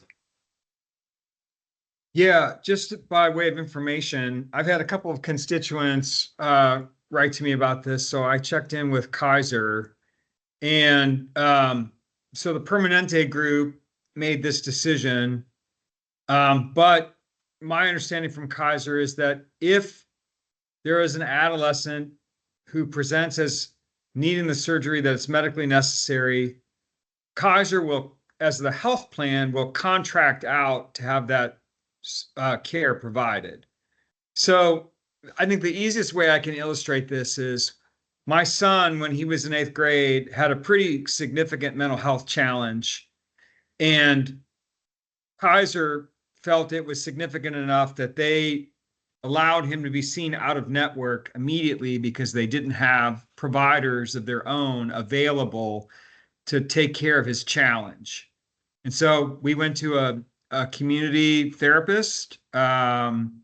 He and 2 other people ran their practice out of a mall. It was, they weren't Kaiser Permanente branded, but it was a therapist that Kaiser paid for because they just didn't have the capacity to deal with his challenge in a timely manner. So I believe it will end up kind of working like that. That's my understanding as well. Okay, good. Okay. Appreciate Yeah, and you then sharing that. lawyers at LC kind of explained this to me too. So, yeah. Thank you. Thank you for that reinforcement of our understanding that access to care is not expected to be impacted, although I will acknowledge that the availability of gender affirming care services is already pretty limited and under a great deal of pressure. So even if it isn't specifically within their network of Kaiser clinicians, the number of clinicians available across the state relative to the number of people who need care is already strapped. So we'll continue to monitor and tune in to the needs of this particular population, which is also under a great deal of pressure at this time. It's going to be, I mean, at the risk of saying something, I'll just say elections have consequences. That's how it is. Thank you, Sean. Yeah, I have a few follow-up questions on this. So I'm wondering if we can make a future agenda item. So we can, I think, good to hear the comments I think, I've read the comments. So I don't know if we need to do anything about that, but I'm just saying I have more follow-up. So can we put that in a future agenda item, I guess, that's all. Absolutely. By all means, this is an issue that is likely to be ongoing, and it will be developing as well. So it is an appropriate one for us to continue to come back to as the situation develops. Thank you, board, for your time and thoughtfulness. Thank you, staff and Mercer and colleagues, for your contributions, especially during these turbulent times. Public employees and people who prioritize public service to our communities are worth valuing, and providing strong benefits to support them and their families is why we're here. So thank you for coming to do it and continuing to do the work you do. Have a beautiful week and a beautiful summer, everybody. See you next time. Thank you. Thank you. Thanks so Thanks, much. Dawn. Thanks all. Adjourned. Thank you.